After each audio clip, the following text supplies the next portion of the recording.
Good morning. It is really exciting to see so many people here in this beautiful new Washington Post Live Conference Center. It's probably the first time many of you have been here. We think it's a really great facility. I'm happy to welcome you to the inaugural Samsung Vision for Tomorrow Policy Dialogue and today's program, Internet of Things, Transforming the Future. We're talking this morning about the Internet of Things, which is the connective tissue that bridges the physical and digital worlds into a system for smarter and better living. And we have some very knowledgeable experts with us today who are going to be talking about the transformative potential benefits of IoT for our society, and also the need for collaboration between the public and private sector to realize those benefits. So it's going to be a very interesting morning. Before we start, I have one important note. I'd like to encourage all of you here in the room and those who are watching the live stream on the internet to please join the conversation on Twitter at SamsungDC, #Vision4Tech. So now it gives me great pleasure to introduce our company's worldwide leader, the Vice Chairman and CEO of Samsung Electronics, Dr. O.H. Kwon. Thank you.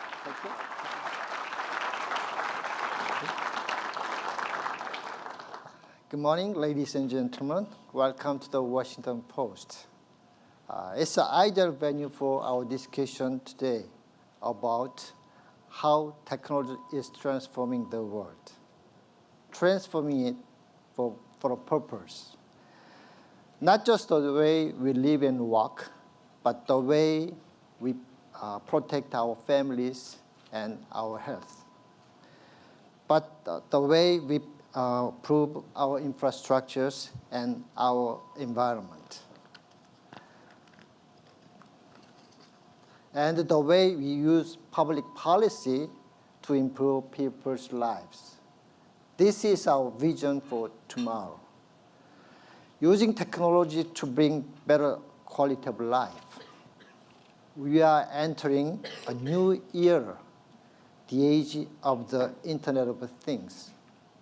You may know IoT as a combination of sensors, processing devices, and the Internet. Technology-centered definition like this is helpful. But we prepare a much more human-centered definition of IoT. One includes IoT's purpose and significance for people. For Samsung, IoT means bringing the physical and digital worlds together to improve quality of life. People must be at the center of everything to do if we want to realize IoT's full potential. IoT is already taking shape in the home, office, and factory, creating smarter ways of living and working. It is making us more efficient and saving us time to spend with our families, our business, and our communities. But IoT can do much more to meet essential human needs. Let's look at it, how one Samsung SmartThings user helped her family adjust to dementia. Jeff has Lewy body dementia. Jeff sometimes leaves his property and walks into town without telling his wife, but he always takes his keys. Jeff's daughter, Kath, was worried about her dad's safety, so she turned to IoT for a solution. Kath installed a SmartThings hub in Jeff's home and a presence sensor on her dad's keychain. If Jeff leaves his property, the sensor on his keychain sends a message to the SmartThings hub inside. A voice message plays over speakers inside the house to alert Jeff's wife, Dad has left the premises. And it sends a message to Kath's smartphone. Thanks to IoT, Jeff's family can have peace of mind, and Jeff has a safer, better life. To take this capability to the next level, Samsung is now collaborating with Deakin University in Australia. We'll explore using pattern recognition and IoT to monitor daily habits through a range of sensors in the home and provide alerts automatically if the resident is having problems.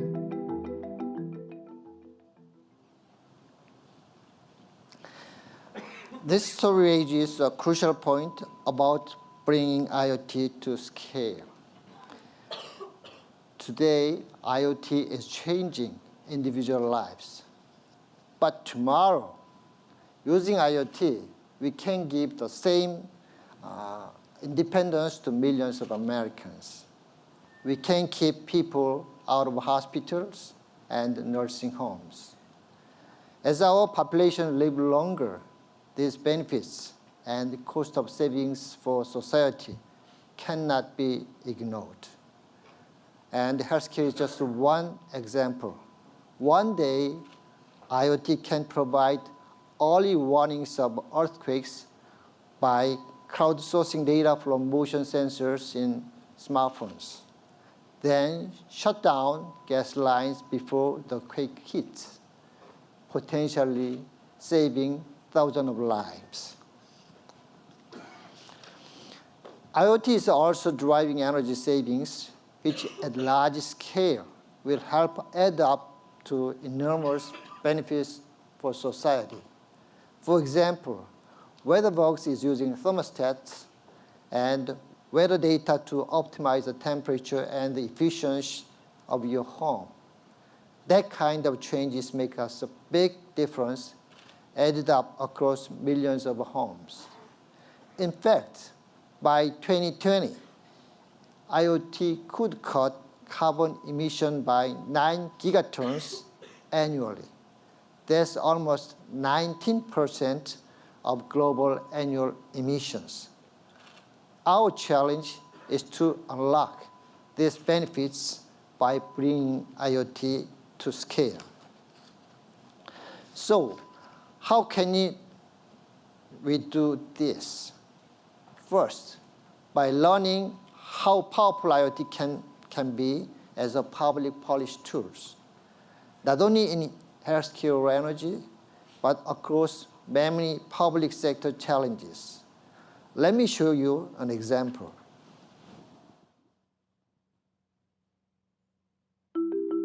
There are over 600,000 bridges in the United States, and the average age of these bridges is 42 years old. Each day, 200 million trips are taken across bridges that are classified as deficient in America's major cities. The cost of putting sensors on 600,000 bridges would be enormous, but policymakers need data to make sure all of America's bridges are safe. Professor Hae-Young No at Carnegie Mellon University turned to IoT for a solution. Professor No thought, instead of a sensor on each bridge, why not put a sensor on the vehicles that cross bridges every day? Ambulances, police cars, postal trucks. Vibration sensors can measure the health of a bridge when a vehicle passes over it. The internet can transfer this information to a central database. Government engineers could receive alerts automatically when bridges are unsafe. All of this data could help to repair and maintain our bridges before they fail. It could keep millions of Americans safer every day and keep them moving to and from their jobs, schools, and families, just by transforming the way we think about IoT.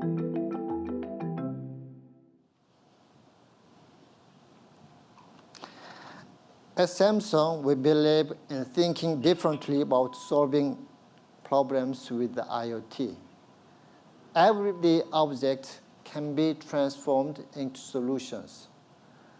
Trucks can become mobile data collectors, making our bridges and our people safer.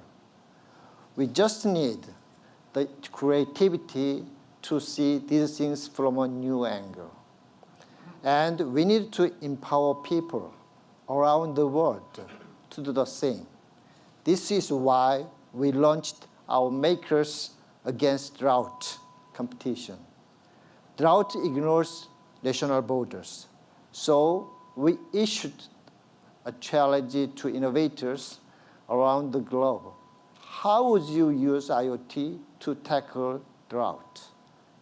The ideas are pouring. Let me show you a few examples. With the eddy, farmers will have a tool to understand their soil problems and act on them. Farmers think about their soil salinity by giving them the tools they need to remove salt on their own. With the eddy, instead of flushing thousands of gallons of an increasingly scarce resource, they're able to achieve greater crop yields with only the water that they need. Our goal with our eddy app is to empower farmers to make decisions for their crops as quickly as possible and to recognize patterns over time. This machine harvests water out of air using Duke's patented dual-stage technology. The Arctic board is the brain of the system. It is responsible for data acquisition. It is also responsible for network connectivity to the cloud so that user data can be all collected and for future analytics and machine learning. W3S was created to encourage leadership by example for municipal governments by preventing water waste at the most senior level. I'm now going to go ahead and spray sensor 1 with some water. And there it goes, that was quick. From the Twilio account, it said that it detected the water was on. So there you go, that's the full system.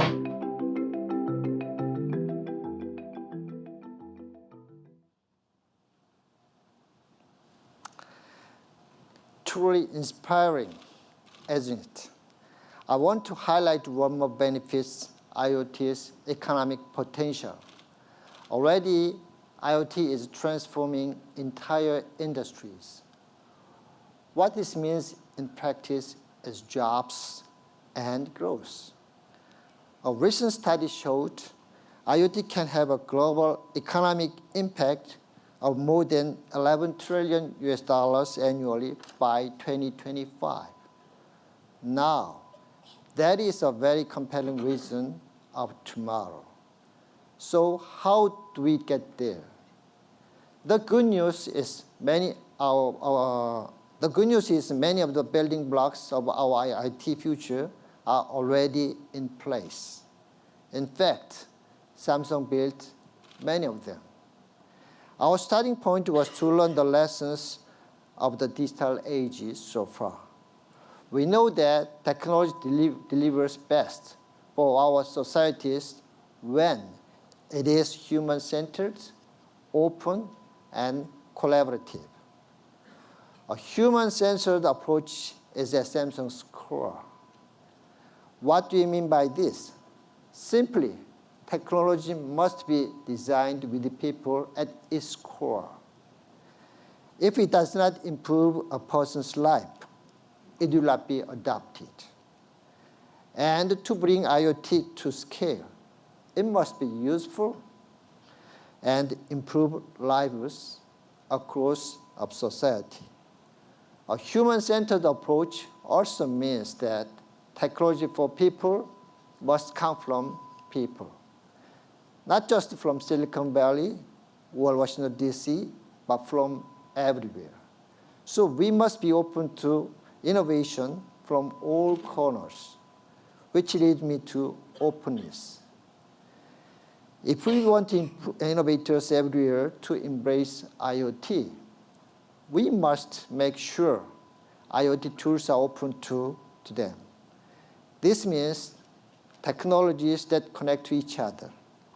For example, Arctic is a powerful IoT platform that we have made available to developers, large and small.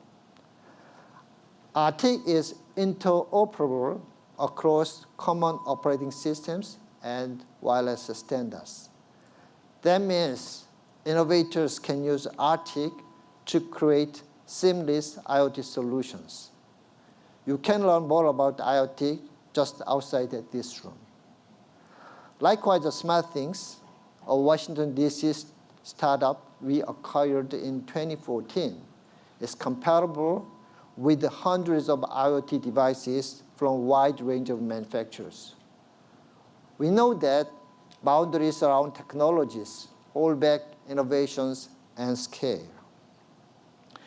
And innovation flourishes when the brightest mindset can come together. which brings me collaboration. A collaborative approach will be vital to realizing IoT's vast opportunities and addressing the challenges of bringing it to scale. That means bringing together all sectors to be open through voluntary standards and by opening up more wireless spectrum. We also need shared approaches to privacy and security. At Samsung, our commitment to privacy by design and security by design is all of our technology. That's because, quite simply, security and privacy cannot be added after the fact. That's why Arctic has advanced security features built in. Government and industry have already collaborated well to promote this principle, and we must continue to do so. Now, to bring IoT collaboration to the next level, I would like to ask Doug Davis from Intel and Dean Garfield from the Information Technology Industry Council to join me on the stage.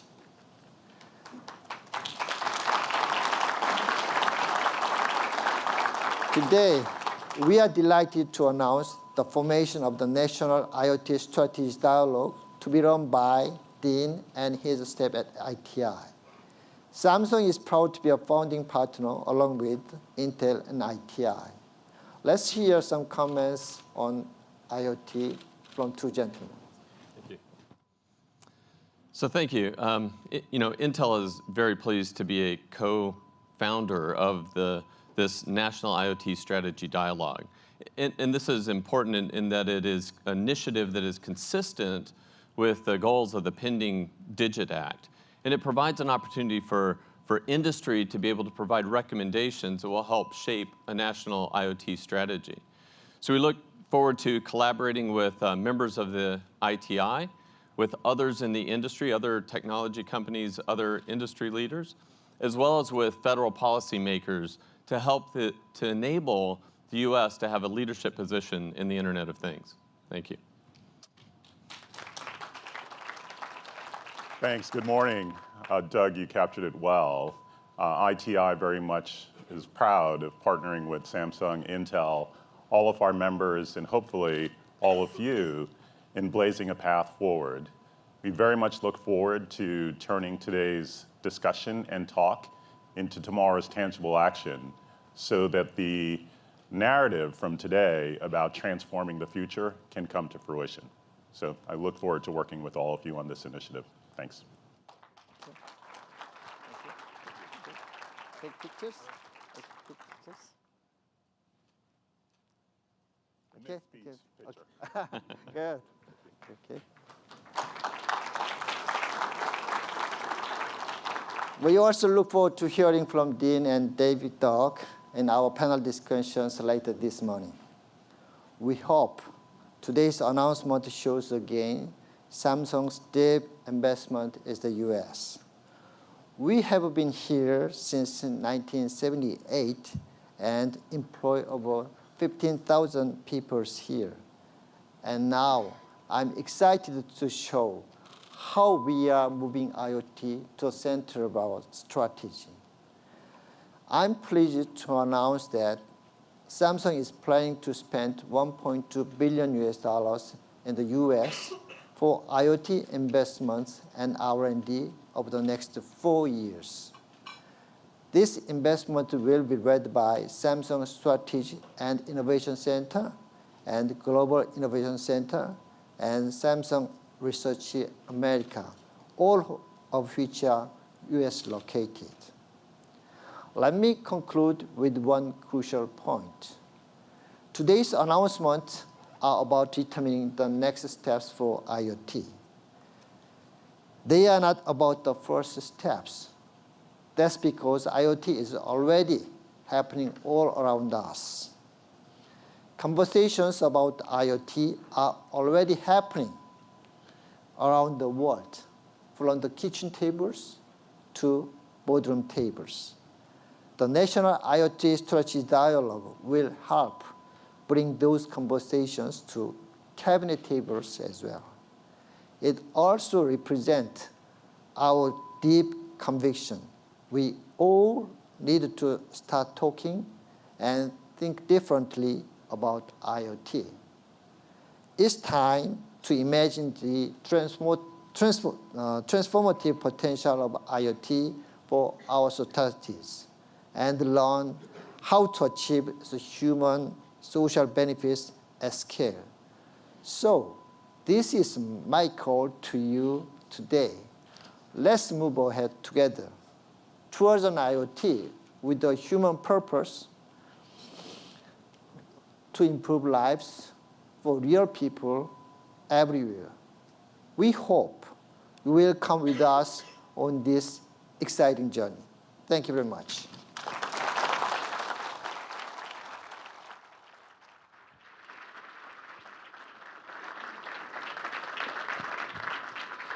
Thank you very much, Dr. Kwan, for that inspiring vision. And thank you also to Doug Davis and Dean Garfield. We look forward to collaborating with you in the National IoT Strategy Dialogue.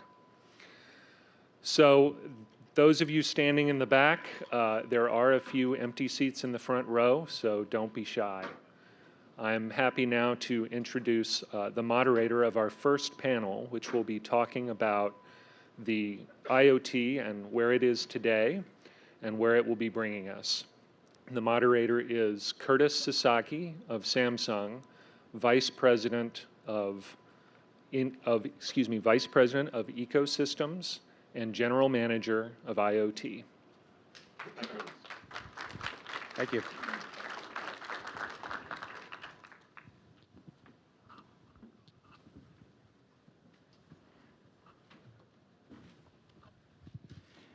Good morning. I think we have a very exciting panel. We have a combination of folks in policy and government, as well as folks in industry. So maybe we'll see some fireworks debate between government policymakers and us in industry. My name is Curtis Sasaki, and I've been involved in IT for quite a while, but I have backgrounds in actually helping to create new ecosystems, working on Java in the early days, as well as spent some time over in Cupertino Company with. So one of my colleagues on the panel also was there, so we have some shared experiences. We have Alan Davidson. He's Director of Digital Economy, Senior Advisor to the Secretary of the U.S. Department of Commerce. We'll have all of the panelists give their backgrounds and what they've been working on as well. We have Chris Gerdes, who's Chief Innovation Officer, the United States Department of Transportation. He's also from Stanford University, right around the corner from where I am.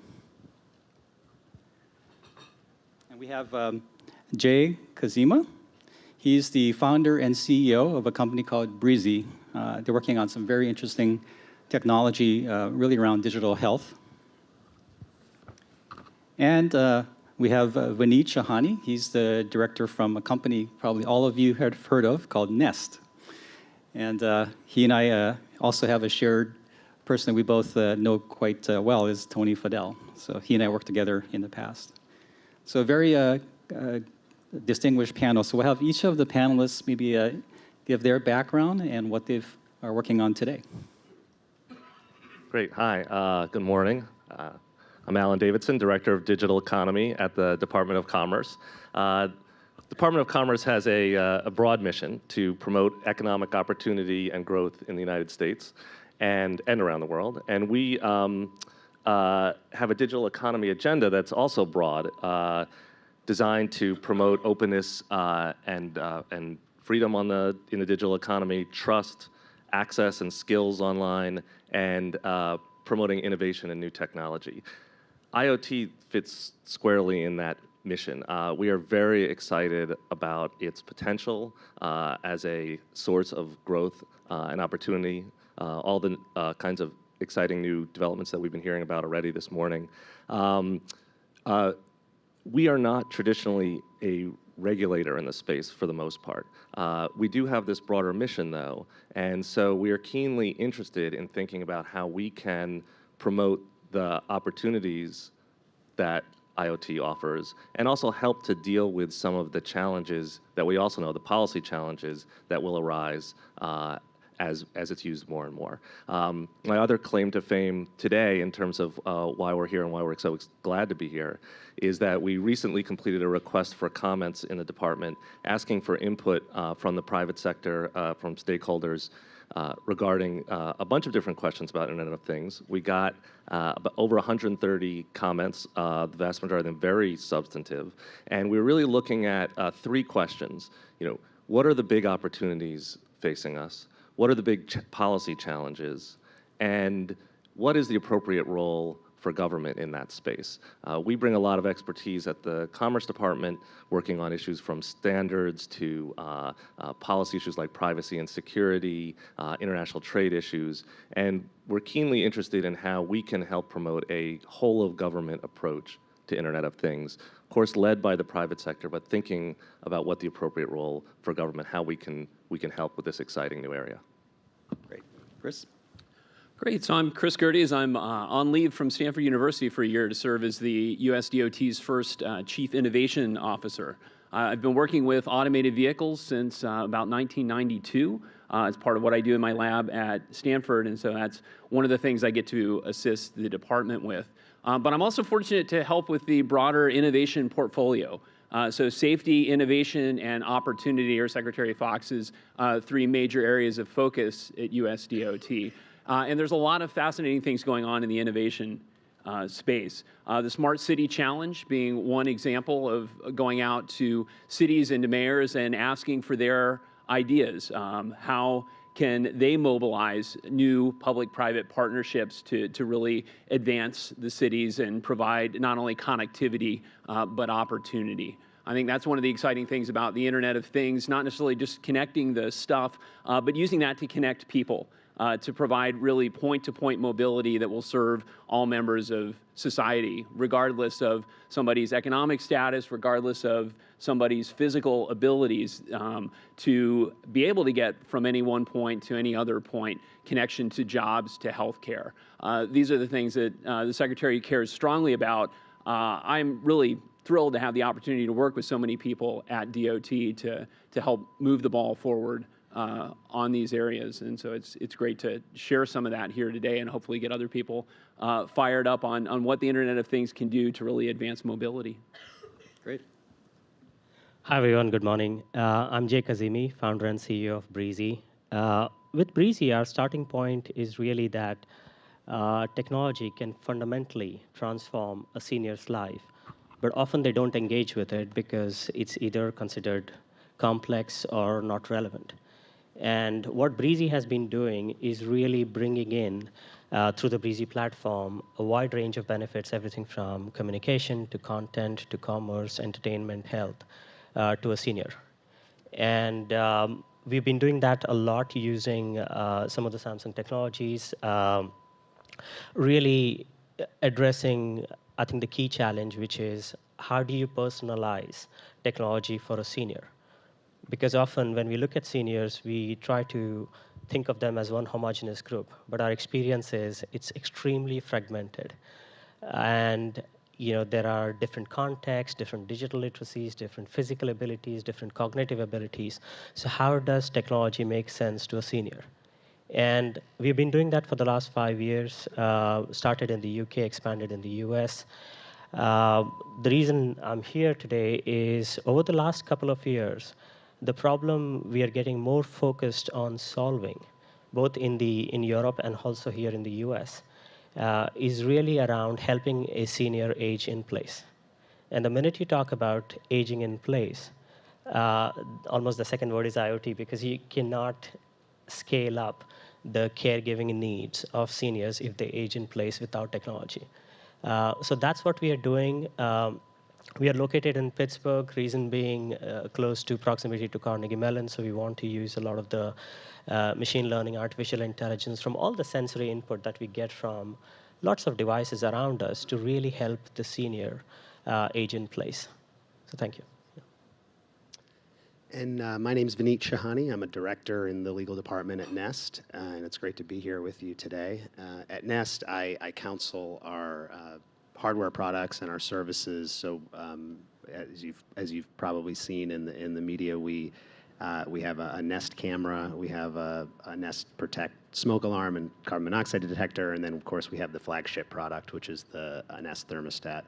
I work on product issues. I also am the lead transactional lawyer at Nest, so that involves doing a range of commercial engagements with our supply chain, with our sales teams, with our Works with Nest developer program, where we bring in third parties to interconnect with our products.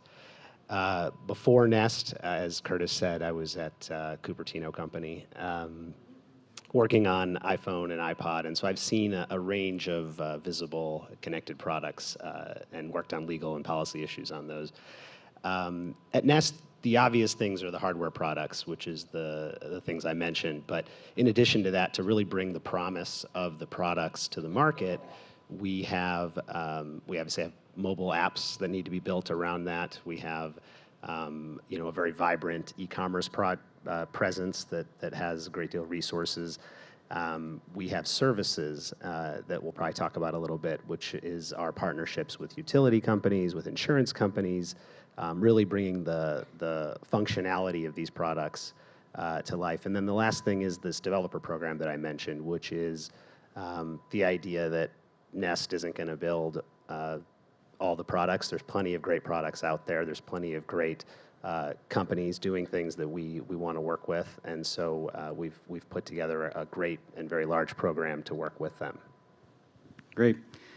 One of the questions that I get asked quite a bit is, why is IoT happening now? And there seems to be, at least from my view, 4 different technology areas that sort of converge, and I have maybe the panel also give their comments. But first, if you think about semiconductors, I think mobile devices have really enabled semiconductors, memory to be even more powerful and very power efficient.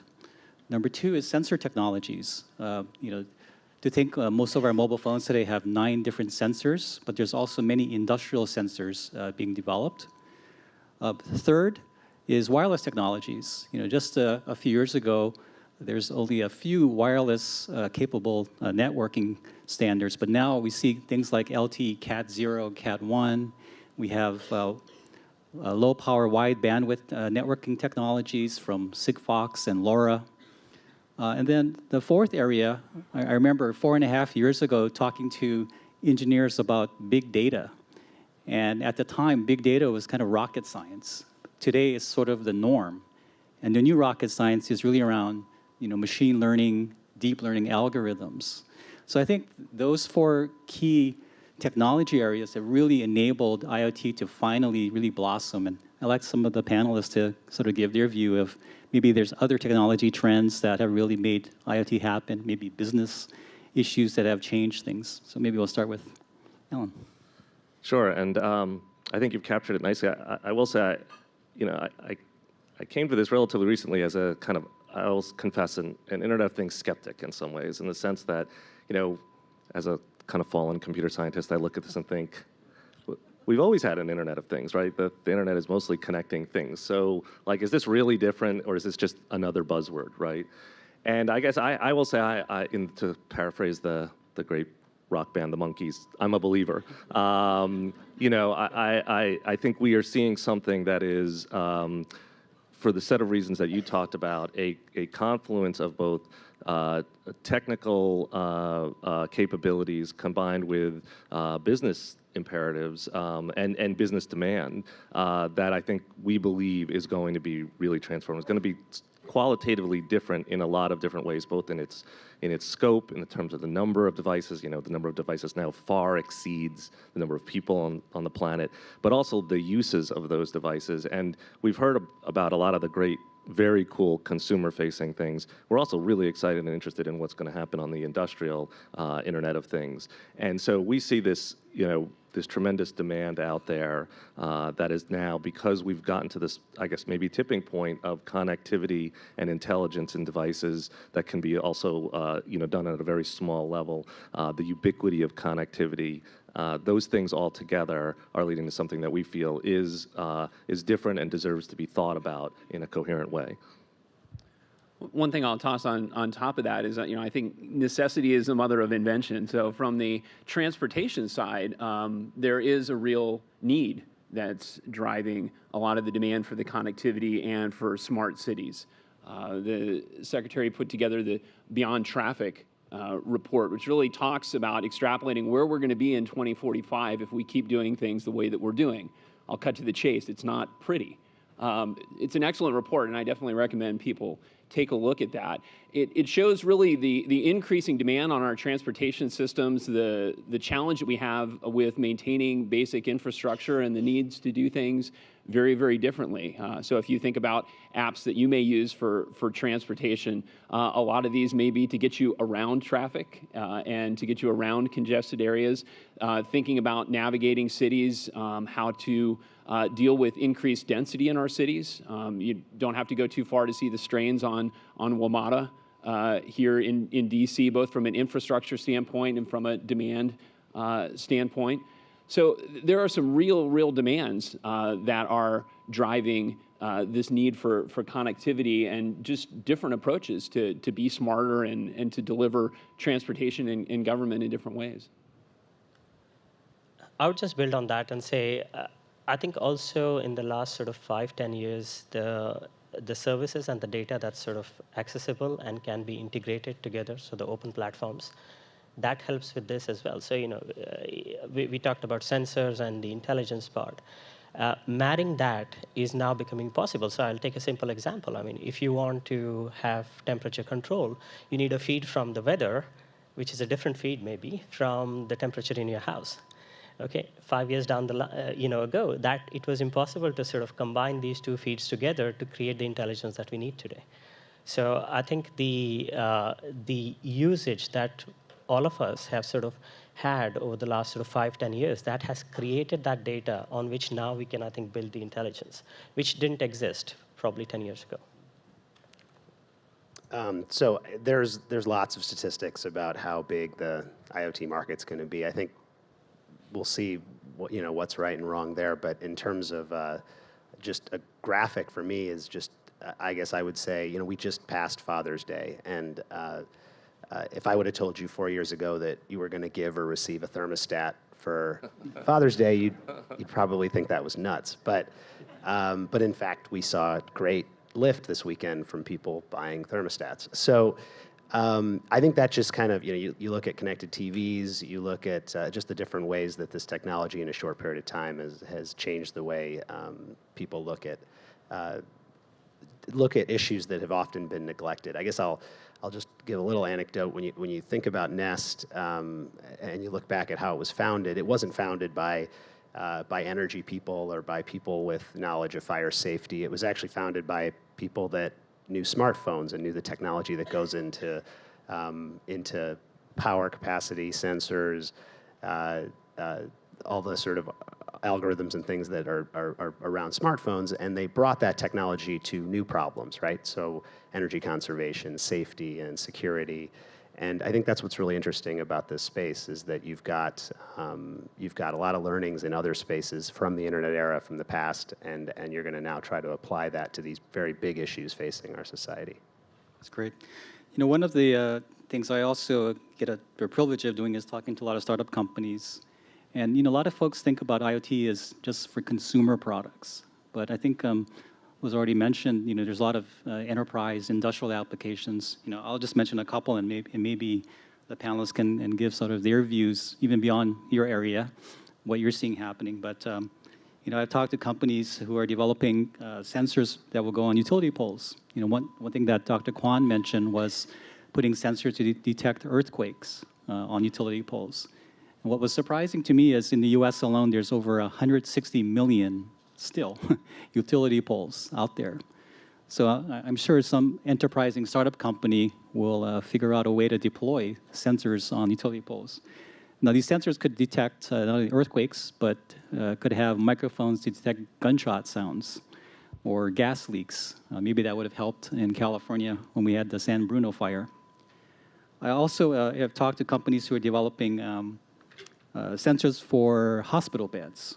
And the idea and premise is the actual angle of the bed can actually impact recovery times. So a very simple sensor with an accelerometer can do that with wireless technology.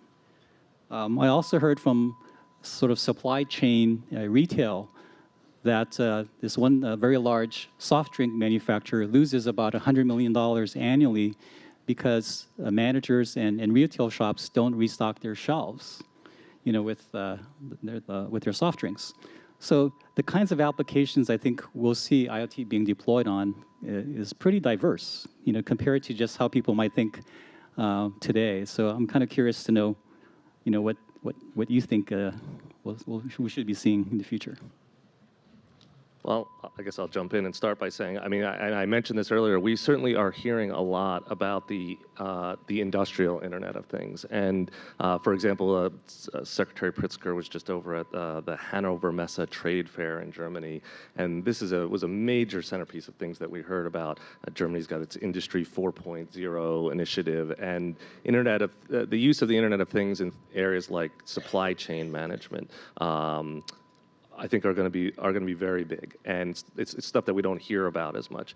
We recently heard of a kind of interesting example from a company that's doing something in the agricultural space, where they have a small device that they put in the back of produce and grain trucks to monitor the temperature, and just to make sure, and to you can use that to indicate which trucks should be offloaded first. We're using this already in government. NOAA, which is part of the Department of Commerce, and the National Weather Service, using devices, using the Internet of Things type devices for weather monitoring. We imagine we're going to be using them in the next deployment of the census. We're also deeply involved in the Smart Cities initiative, though that's again starting to be a little bit more consumer facing. But I think actually in a lot of ways we may see some of these industrial uses getting bigger faster, in part because a lot of the policy issues are a little less, and we'll talk about them, I'm sure, but a little less fraught. But I think they are there too. But this is certainly going to be a huge area for use, and maybe a little less visible because these cool consumer products, are the things that are appropriately gathering a lot of attention, and I think are also transformative. Yeah, I would just really quickly just add on to that. I do think business and government is where you're going to see this adoption quicker, and I think that's because the productivity gains and the cost savings are just more of a priority and easier to convey. In the consumer market, I think it's a pretty immense engineering task to be compatible with HVAC systems in the U.S., much less getting into Europe and into Asia. It's beyond engineering. Just conveying the benefits to customers is something that takes time. These are often products that don't have the replacement cycles of mobile phones. They're often at a premium price. At Nest, we spend a lot of time trying to do partnerships with utilities and insurance companies to get the price down, to get them more accessible to people more broadly. And so I think until you see sort of literacy of these products and broadband access and just other issues, infrastructure getting stronger, consumer adoption is more challenging, I think, than people think. There are a lot of great places to put these in the cities. You mentioned utility poles. Street lights are another place where you can envision putting sensors and intelligence.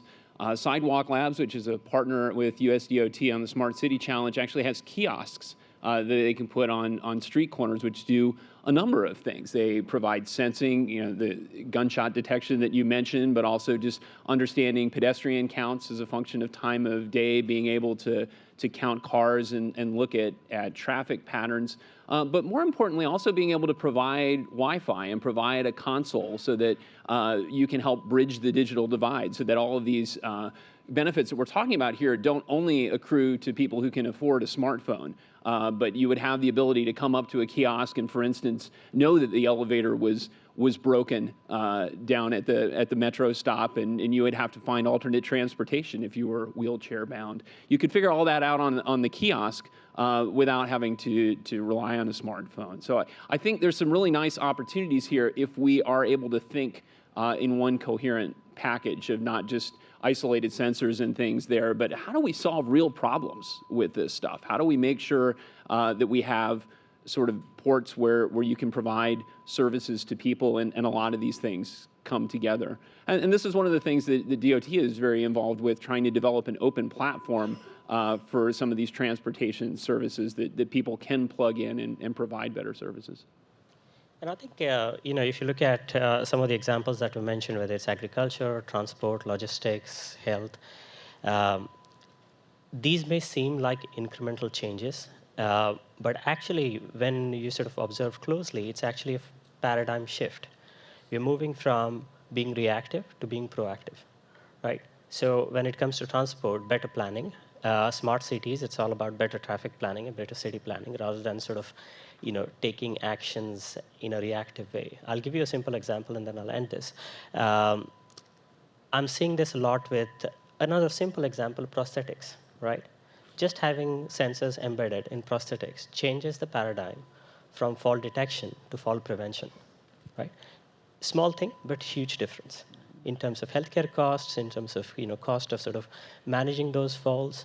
And we are seeing these little sensors, just an accelerometer in the prosthetics, another sensor which is sort of detecting your gait and suggesting to you that maybe you should correct it so you don't fall, right? So I think that's, I really see that more and more connecting all these services. And I think you said that, it's about the necessity. I think the necessity is the paradigm shift that we need to solve the problems.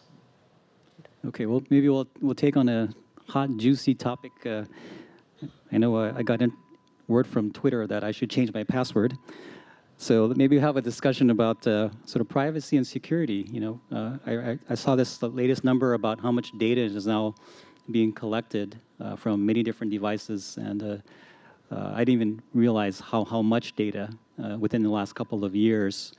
What should sort of government policies be toward privacy, consumer security, all those kinds of issues that we read about, unfortunately, almost on a daily basis now? I was going to say, one government policy could be to let industry lead. So I'll let you guys know. Alan already said. I do have a few things to say, but why don't you guys go, please?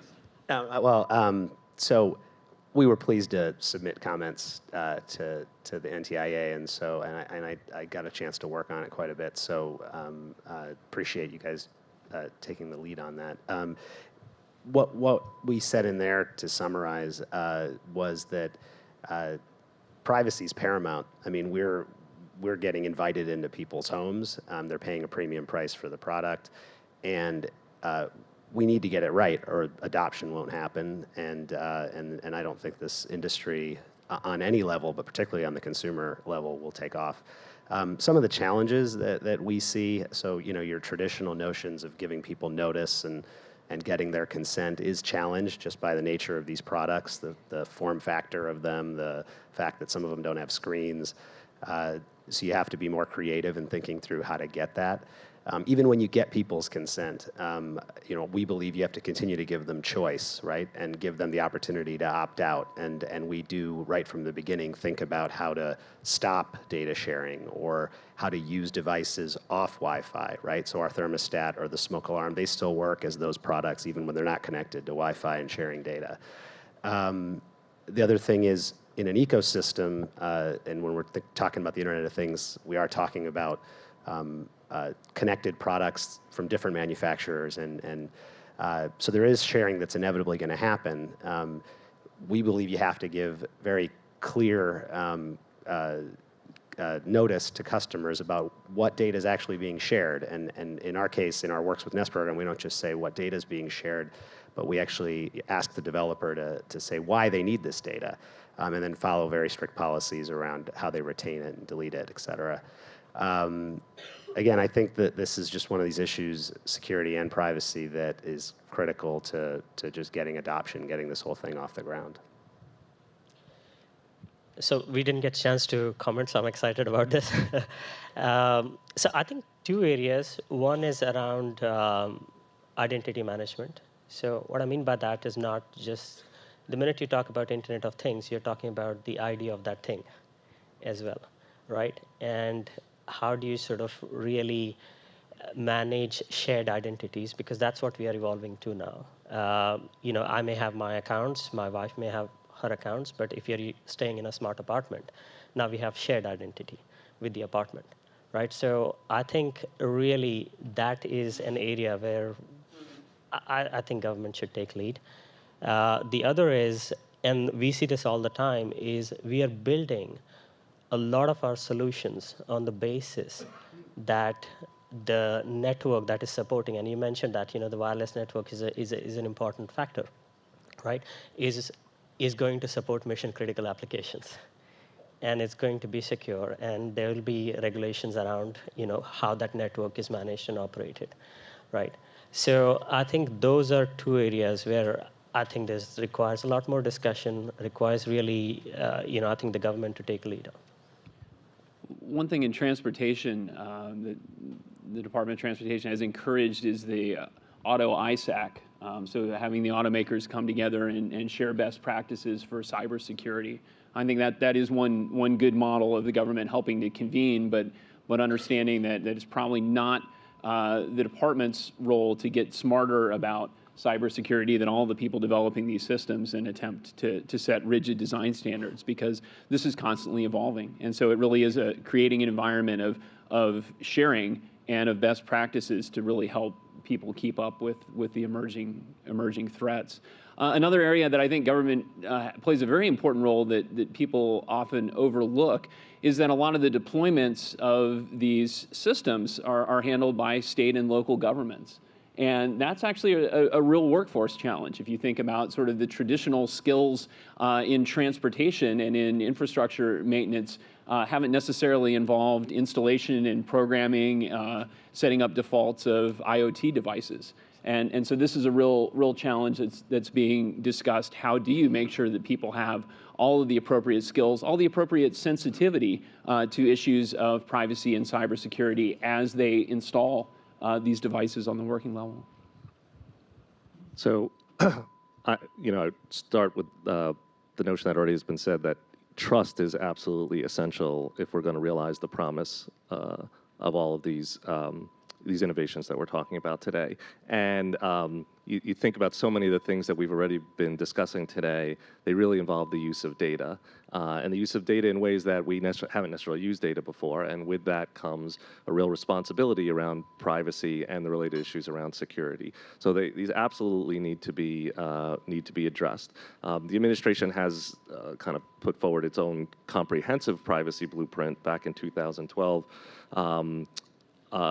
But this isn't an area where we're expecting legislation anytime soon. And I think I was only half kidding when I said I think this is an area where we really are looking and need industry to be innovative. I think a lot of the traditional notions of bedrocks of our privacy approach, for example, consumer notice, consumer choice, they're challenged in this area, right? We're talking about devices where people don't, it's not like you can click on a privacy policy. It's not like there's a lot of notice for consumers. And so we really are going to have to be clever and innovative about how we give people notice, how we give people choice, how we think about the related issues about how we use data over time, and how we communicate that, what's collected, what's not collected, what's anonymized. And so I think we're really looking to industry. I think, especially on the security side, one thing that we've been really interested in is this question of field upgradability, for example. You know, how often are devices connecting? Do they have the ability to get the latest security patch? Do consumers even know this is something they have to do now with their thermostat or their refrigerator, and how do we communicate that? And I know that industry's been very clever in thinking about how to deal with some of these things, but it is challenging the traditional notions we've had about this, and so it's an area where I think people are going to be paying a lot of attention. It's also an area we've asked a lot about in our RFC, and we've gotten a lot of comments. So I would just say we're keenly interested in these issues, and we welcome this. Will be a big part of the green paper that we put out and in the fall, and so really welcome input on this. And particularly some of these interesting issues, specifically around like the security upgradability issues. So I think it's going to be an area for discussion for a while. You know, one of my simple use cases, thinking about how cities deploy IoT, driving from San Jose up to Tahoe to go skiing, there's all these webcams now on the freeway. So the nice thing is you can actually go and see real time sort of the traffic condition, weather condition. But I don't know if they put low-res cameras because you can't see people's license plates. Maybe that's the way of having some privacy. But you know, I think one of the questions was, you know, cities are beginning to do these deployments. You know, what's the effect with the federal, with state to actually begin to coordinate getting all this information accessible? Well, that's certainly one of the goals of the Smart City Challenge, is to have a model city out there. And actually, there's a lot of discussions going on right now about how do you make sure that the lessons learned are shared. Part of that is through developing platforms that can be shared, but there's other approaches as well to make sure that you have a community of cities that are exchanging ideas. You know, as an example, the cities got to see each other's proposals in the first round and incorporate some of the best ideas into their subsequent proposals in the second round of competition. So I think that sort of helped set the stage that this, while it is a challenge, the idea is not simply to reward one city, but to encourage this sort of sharing of ideas, whether they work or whether they don't. All of these things are going to be very important in terms of cities being able to make deployments. One of the other things that comes up is also just metrics. Is it measurable? Because if you're a city and you want to do something, you may not, for instance, want to be installing a bike sharing system. You want to increase mobility, and that's your way of doing it. So how do you get the measurements to know that you're really having the desired outcomes? That's hopefully something that will emerge from both the Smart City Challenge and the community building around that. Jay, one of the things that we also see as challenges is urbanization plus the aging population. And I know aging population is one of the areas you care deeply about. What other sensor technologies, what other devices do you see being integrated into the platform that you've been working with? So I think, you know, before I go there, I'll just say that I think the interesting thing about the aging population is it really puts the human side of the equation to the forefront when it comes to IoT. So what I mean by that is, you know, I would just put a smart bulb and operate it from my couch just for the fun of it. You mentioned that to grandma, she'll say that's a very expensive light bulb, right? So when it comes to, I think, you know, the aging population, solving serious challenges. So now you go back to the same grandma and say, how about you say go to sleep and it'll lock your front door, switch off the downstairs light, put the staircase in night mode, dim the bathroom light. It'll do 5 things. Also tell you if the garage door is open or closed, because you have that peace of mind issue. And we see that a lot with seniors. You know, they'll go to bed and then they'll think, did I switch that off or not? And they have to come down. 40% of hospital admissions from seniors are because of falls. 70% of those falls happen in their own house. And a large proportion of that happen when they're walking in the dark. So having just smart lights, just as a simple example, can save all those costs, right? So solving those serious problems, I think, brings even traditionally considered late adopting sort of, population into IoT. What we are also seeing, to answer your question, we are seeing a lot of healthcare or medical devices being integrated, so your blood test or your blood pressure and other things. Again, privacy becomes a key issue there, and consent becomes a key issue. But if that can be shared with your physician, especially in areas where it's not very easy to send a caregiver to someone's house, right? So we are seeing a lot of medical devices being integrated. We are seeing even simple things like, again, you'll be amazed, but a lot of aging-related illnesses happen because of dehydration. Dehydration is linked to poor temperature control in someone's house.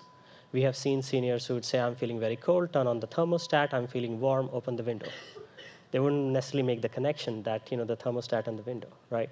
So having just intelligence to support them in simple things like that can have a huge impact. So I think my sense is it'll start a lot more with convenience, peace of mind, related sort of problems or use cases that will be solved, because we can jump to monitoring, but the senior will not see it that way. It's intrusive.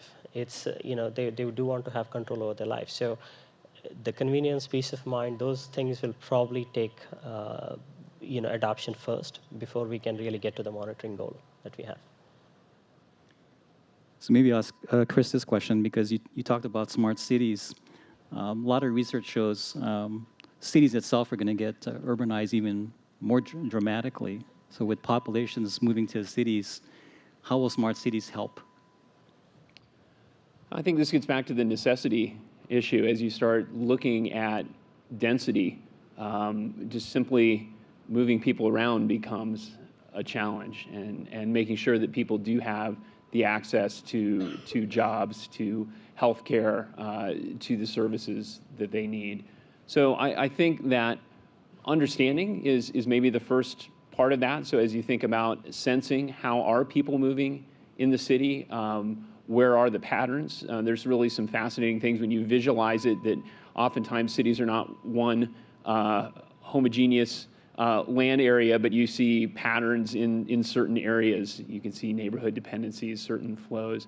Understanding that, visualizing that, and figuring out how that can impact future transportation decisions. Where do you decide to focus, whether that be transit, whether that be actually creation of new infrastructure. So I think the smart cities will, first of all, give the data to be able to better visualize and to make some of these decisions, and then hopefully make some of those infrastructure investments more flexible as well. So as the patterns of use and of movement in a city change over time, things like transit and services can respond appropriately.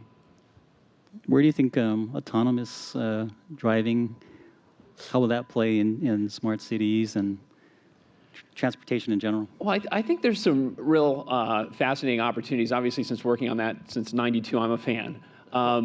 So I think that automated vehicles can play a big part, and maybe in some different ways than people think. If you look today, about 42% of taxi cab rides are taken by people with household incomes of less than $20,000. So that sort of first mile, last mile ability to get to transit, to get to other places is huge. And so you can think about deployments of automated vehicles doing an awful lot there, helping people who are wheelchair bound. This could really revolutionize paratransit, helping mobility for people who are blind. So I think there's a lot of fascinating uses for automated vehicles. And I think if you start to look at environments that are more constrained, where the vehicles operate at low speeds, where they may be able to be separated from people or complex traffic situations, then we're really only a few years away from that being the sorts of technologies that you could see and experience. So I think what you'll see is that it will come quickly in limited environments, and then hopefully as people gain confidence and acceptance, spread out rapidly from there. I would just chime in and certainly defer to my colleague who's been deep in this, but we are looking at this. It is an exciting area. I mean, the benefits, not just for providing mobility for those who haven't had it, but the safety ramifications, the economic impact of that. But also, I think we're keenly interested in looking at the kind of knock-on effects that are going to come. it's going to have an impact on car ownership, impact on the insurance industries, impact on, it's coming up in international trade issues. I think, ultimately an impact in urban planning and how people live and how they move.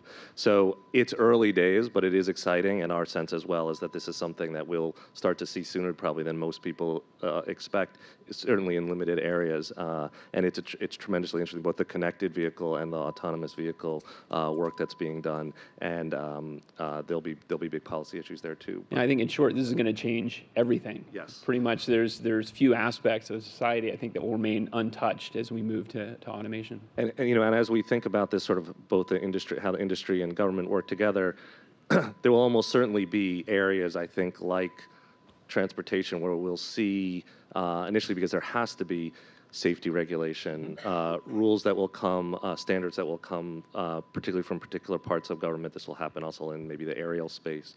We're seeing that.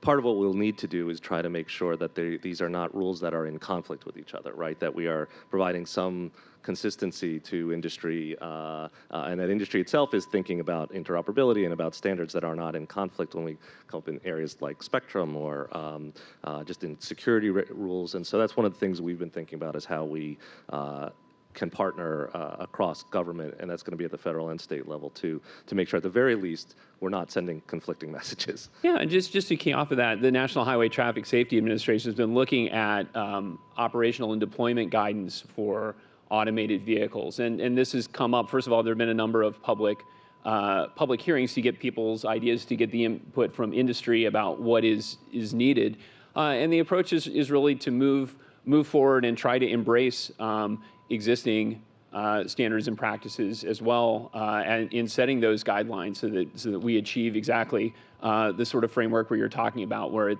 encourages innovation, it makes sure that the vehicles that are going out on the road are safe, and we avoid conflicting sets of requirements. Okay, we have time to actually open it up to questions from the audience. So maybe the tough questions will come now. If you would give your name and who you're with. Hi, good morning. Stephen Balcom with the Family Online Safety Institute. Very interested to hear about your concerns for our elders. I'm quite interested to hear the panel's reaction to the issues around safety, security, privacy, or just the word trust when it comes to the Internet of Things and our kids. So we have connected toys, Hello Barbie, for instance, which is connected to the cloud. Nike shoes that you can help track your kids with, even web-enabled diapers that text you when something happens. Quite often. And presumably there isn't legislation in the offing. So how do we get ahead of the trust and safety issues with the Internet of Things and our kids? I struggle with that as a parent of a teenager, particularly as all of his schoolwork seems to have moved online. And so now it's, I'm working on my homework. It's amazing how much homework requires the use of YouTube. So it's a challenge, and I have to admit that this is one that we're struggling with in terms of how can we monitor as parents. And I think, and that's one example of the school moving very, very quickly into a way that can enhance educational outcomes, but also place some real challenges on kids. I do find that, the parental monitoring on the router is a great feature. And so I think, as we do talk about Internet of Things and things that impact kids, having some ability to regulate that and have the interfaces so that parents can actually understand what these things do and what their kids are connected with is very important. And I would just say also, the Federal Trade Commission has been fairly active and engaged in this area. I mean, we also have COPPA, the Child Online Privacy Protection Act. I think there is a framework out there for thinking about these things. Clearly, we're going to need to make sure that parents are pretty well educated about what they're getting into when they buy some of these products. That's I'll just jump in real quick on the technology side. So we, in the spring, released family accounts to give more granularity to people that use our devices. Huge engineering challenge to think through, because you're tying occupancy to people who has a smartphone, and I have a 7-year-old, and I've been told that you can be 8 and get a smartphone now. So it's sort of earlier and earlier, more and more smartphones, and so I think that's a challenge. And then on the other side, just from the legal side, right, like where is the line in terms of getting consent, when you have the head of the household, even not just relative to kids, but even relative to spouses and others. And so there's a lot in that area. My name is Bonnie Bracy Sutton, and I want to follow up on that education thing. I'm a teacher. I hear you talk about the seniors growing and learning, but I don't see and I don't hear anything about education. We have big problems in data management, the students' rules. Kids are getting left on buses. There are teachers who have not touched the internet because the professional development has not. What are we doing? Is there a group or anybody who's working on the education space? Because education has become a business, and we have been left out of this IoT for many things. I wish what we had with our colleagues from the Department of Education. There's a huge amount of work going on in the space. It's a tremendously important question. I think it's very hard to imagine today a high schooler at least doing their homework without internet access and without access to computers. I've experienced this with my own kids, and we know that that's true. So we have a huge issue here, A, with making sure that there's actually access out there and people have the tools they need. B, that we actually have a robust curriculum, and it's not one that just starts in high school, it's one that starts earlier. I've seen, for example, there's folks like Common Sense Media who've done tremendous work in trying to make model curricula that help people become aware of some of the issues that we're talking about. But you're getting to something even more fundamental, which is how do we make sure we've got teachers who have the skills to teach these 21st century tools that kids are going to need. And then we can start to get to how do we actually use IoT to help with education. And I think there are tremendous opportunities, and I think we will see school districts using it for equipment monitoring, buses. You'd like to think about there are a lot of opportunities, but again, the trust piece of it will be essential. But it does begin with education, and we have a huge amount of work to do there, for sure. We have time for one more question. Oh, great. Good morning. Alex Custer from the Center for Data Innovation. You did a great job of highlighting the opportunities, and you mentioned automated vehicles and mobility for the blind. I'm actually curious to know if there are other opportunities for improving accessibility with IoT for the differently abled, and how you deal with that in the federal government, but also with your consumer products. So I can take that. I mean, I think, thank you for asking the question, because I think, I'll give you a simple example, something that's close to our heart because we are working at it at Breezy is how do you adapt touch sensitivity for someone with Parkinson's? Just as a simple example of that right now. So the minute you start integrating sensory input, say from your wearables and other places, you can start getting what the tremor is. We use tablets, and they give us 11 more data points about the user. When they touch, we feel, right? So now it becomes possible, because it's a smart device, to adapt touch sensitivity for someone with Parkinson's. So that's one example of accessibility, right? But the sensory input that we can get about an individual from different sources actually can enhance accessibility a lot more than we have ever been able to achieve in the past. Hope that answers your question. Okay. I'd like to thank the panelists, and thank you very much. Thank you.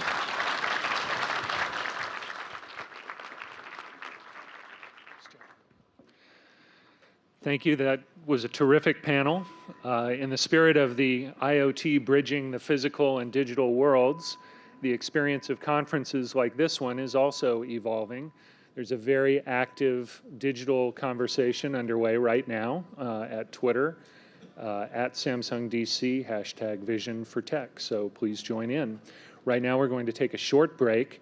I hope you'll have a chance to look at the exhibits of the Arctic IoT platform, the Connected Family Hub refrigerator, virtual reality, connected car, and refreshments. And we are going to resume promptly at 10:35. Thank you.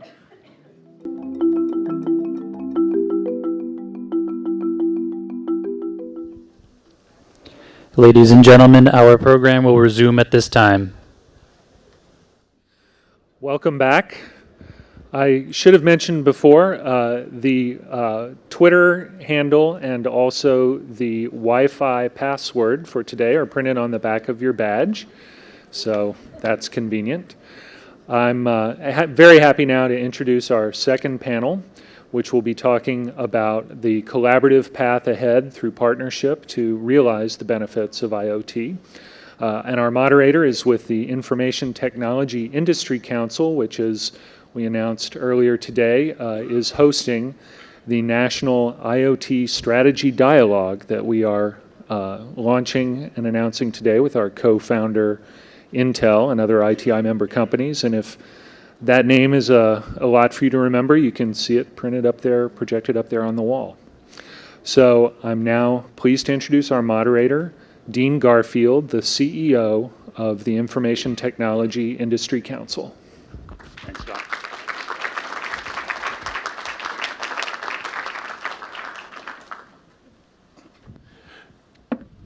Can't figure out if I should say morning or afternoon, but good morning. Thanks for coming back. We've got a great group to go deeper in the conversation.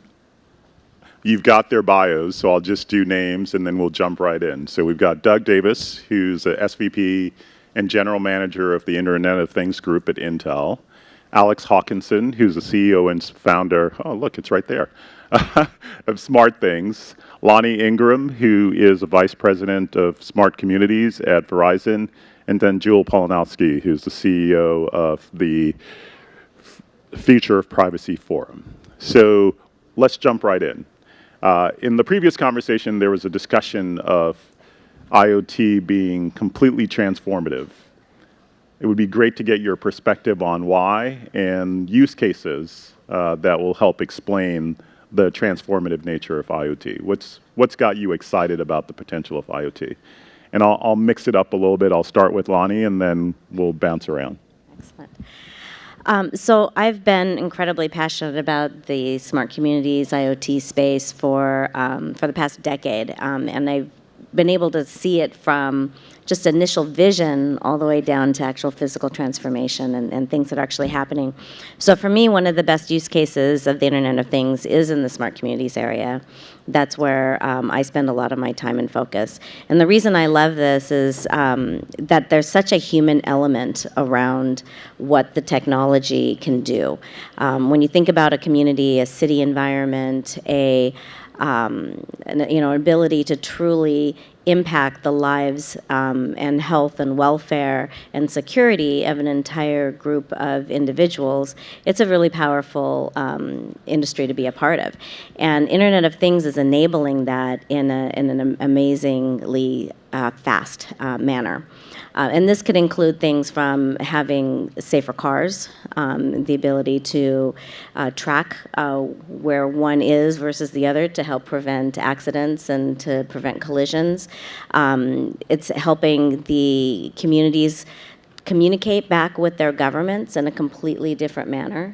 So looking at things around safety, looking at traffic, looking at operational efficiencies that provide more budget then into the community to provide services.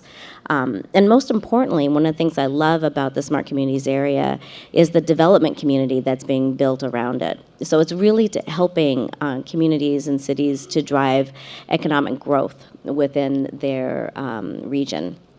This is with universities, with entrepreneurs, driving new ideas and thoughts. There's an entire wave of IoT development activity that I think is going to be a fantastic spark for new innovation and new economic development throughout the communities. So these are some of the things that I'm very excited about with one particular use case around IoT. Doug, we were talking earlier that there are things that are actually working now and working well. It would be great to hear some of those use cases and what you see out there running that business. Yeah, I get asked the question frequently, which market segments are going to benefit the most from the Internet of Things or initially have the best financial impact? And there are two that we see happening pretty quickly. The first is in industrial, right? So not surprisingly, factories generate a lot of data. They're focused on optimizing their operations. There's real economic value there. I sometimes say if you had the opportunity to come into an Intel factory, you'd say, wow, these are kind of the epitome of the Internet of Things. We gather an enormous amount of data on machines and the material flowing through the line and all of the infrastructure. Yet as we've started to use things like gateways connecting a gateway device, and a gateway is simply a way to connect sensors back to the data center, back to the cloud, so you can do analysis of that data. As we can use those to connect to things that we've never been connected to before, we're seeing real savings in productivity or the ability to predict that something's going to fail before it fails. And so we're seeing real value in early implementations of just those kinds of things in addition to what we've already been doing. Jules, one of the things we've talked about is just the potential for IoT to democratize. Can you speak a little bit to that and what you're seeing that's transformative? Yeah, I'm super excited because I see so many of the ways that data here and technology here is already being used for inclusion, whether it's helping seniors live independently, monitoring medicines. I was reading the other day about the OrCam, a wearable video cam that will translate text to audio for blind users, smart watches that actually use Braille so that some of these new technologies don't take a step back because they require, tactile means that some users don't have, but actually provide a Braille output. Smart home technologies that help people that are challenged in terms of disabilities. The community that can't today drive, who has such an opportunity to have more autonomy.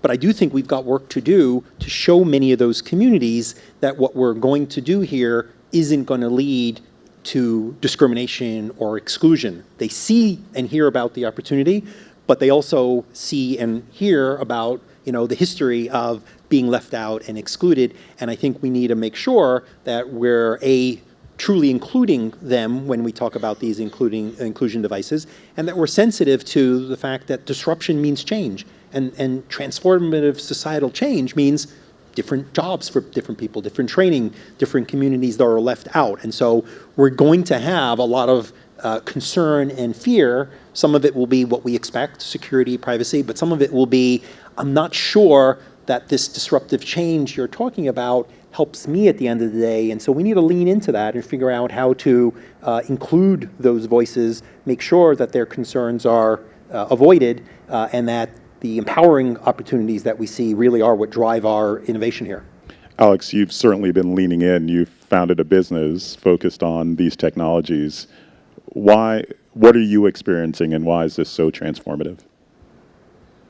Well, I think it's, and I did found a business. It was here in DC, so happy to be back in hometown territory. But I think with the Internet of Things, it just has so many profound implications across all facets of life, whether it's personal or in business scenarios. And we see that a couple of cool effects of it. One is, it basically makes the unknown knowable. So if there's waste in the world, wherever that is, because you don't know something that's happening that you could prevent, you could get in front of it. Also makes previously uncontrollable things very controllable with technology and software. And so, at Smart Things, we tend to focus in the smart home, but giving examples there, it's amazing to see at an individual household level how these technologies can benefit someone, whether it's peace of mind in your individual household. That we heard the example earlier of the person with dementia, father with dementia at home, watching over them. But then, unlike a lot of technologies where it only applies to the network effect, with the network effect of many people using it, this individual household, this individual business can have these great benefits from these things. But then as more and more people adopt it, it has a societal impact as well. So that individual household with the parent living longer and independently with dementia, magnify that up, and enough households use it, and suddenly it's depressurizing some of the sort of societal pressure from the aging population. If you look at any facet of life, the IoT has that same sort of impact. If it's energy use in an individual household, you can save money, but you magnify that up and you apply these technologies to enough households, and suddenly you're making a dent in the carbon footprint. So I guess for me, it's that it can touch almost every facet of life, and that the benefits apply locally at the individual or business level, but then that they just magnify as more and more people adopt it. Jules spoke to some of the challenges that we've experienced with the internet. Is there an opportunity to more quickly address those challenges with the Internet of Things, whether it's digital divide or privacy or security? I love the example of the monitoring the relative with Alzheimer's. We had an elderly grandparent who was concerned about her health and her relationship with her caregivers, and we installed a camera, and it was really helpful. We all could keep an eye on her. She eventually passed away. We had all these challenging questions. Do we tell the caregiver? Because, well, she was worried about the caregiver, right? What's the relationship here? After she passed away, as Jewish tradition goes, the family sat Shiva. So everyone came and talked about her life. And all of a sudden we got a phone call one night, and it was a relative from California, and he said, could you all sit down in front? I couldn't make it, and I've been watching all along, and these are great stories, but I can't see. And we said, wait, it's still on? I guess that's kind of cool, but the people in the room didn't know. And so, or when am I obligated to intervene? If because of the technology I'm using, I know someone is at grave risk, or I know that somebody's got medical symptoms because my wearable can detect it. Interesting research just last week, Microsoft researchers said, well, we can determine that you may have pancreatic cancer because of your searches. Is it ethically obligatory for me to engage if I'm a company? Is that too Orwellian? I'm hoping that the National Dialogue and the Commerce Green Paper, we don't have really good models today. Many of my members who are the chief privacy officers of tech companies, they don't have the answer. And these are societal answers. And Washington is a challenging place. We've got Democrats, Republicans, we've got debates. We need honest places where these really hard questions, which might be very different globally, the balance between privacy and security, different countries have different views. So we need the right sort of spaces. If we're going to breakneck innovate, and we're going to disrupt and open up great challenges and great risks, we need the right places where the philosophers and the disability organizations and the civil rights folks and the innovators can really kind of hammer this out in a friendly, smart, thoughtful way. Thanks. Alex, you seem like you want to jump in on that. Yeah, I mean, I think it's the Internet of Things, we really see as sort of just the third wave of the Internet. First it encapsulated information and things like Google, and knowledge graph arose. People came online, and then social networks arose to sort of unlock a lot of the value in that connected ecosystem of people. And now the things are coming online. And so I think, with that, there's, on the one hand, we see this, we're this big believers in open, and I think we'll talk probably more about that during the panel, but where all the innovation is coming really not from one source, it's coming from the community of device makers, developers that are building towards a lot of these answers. But on the other side, you do have these deep security and privacy concerns. And I think it really begins with first principles at the outset. And I think we have the chance to learn from these previous waves of the Internet about what's important there, about things like, a default stance that consumers or businesses own their own data, as an example, great, well-communicated best practices around some of the security technologies and otherwise. So I think that we can learn from these past waves of the Internet, and I see at least a lot of examples in industry of applying some of those learnings. And I'll add to it. I think you're right. That if you think about most of the data that's in the Internet today, the data that's in data centers or being stored is really data generated by us, right? It's data generated by humans. It's our pictures, it's our videos, it's our Snapchats, whatever. We're moving into a new phase where very soon most of the data just statistically will be generated by things. And so there are technologies that are being created, and I think the importance of consortia will play big here, is to create technologies that enable for privacy and identity. Those are going to be really critical. We've created some technology, it's become an open standard out there, and other companies are beginning to adopt it so that things can have a unique identity, yet also have the ability to anonymize them in groups. And I think creating those kinds of technologies will allow us to connect these things, yet also provide the level of privacy that's necessary to abstract where appropriate the different things that are out there, either in our home or in our factories or in retail environments. Yeah, Lonnie, you guys have thought about this and talked about this in the context of communities. Yeah. I'm curious how you're dealing with some of these issues in that context.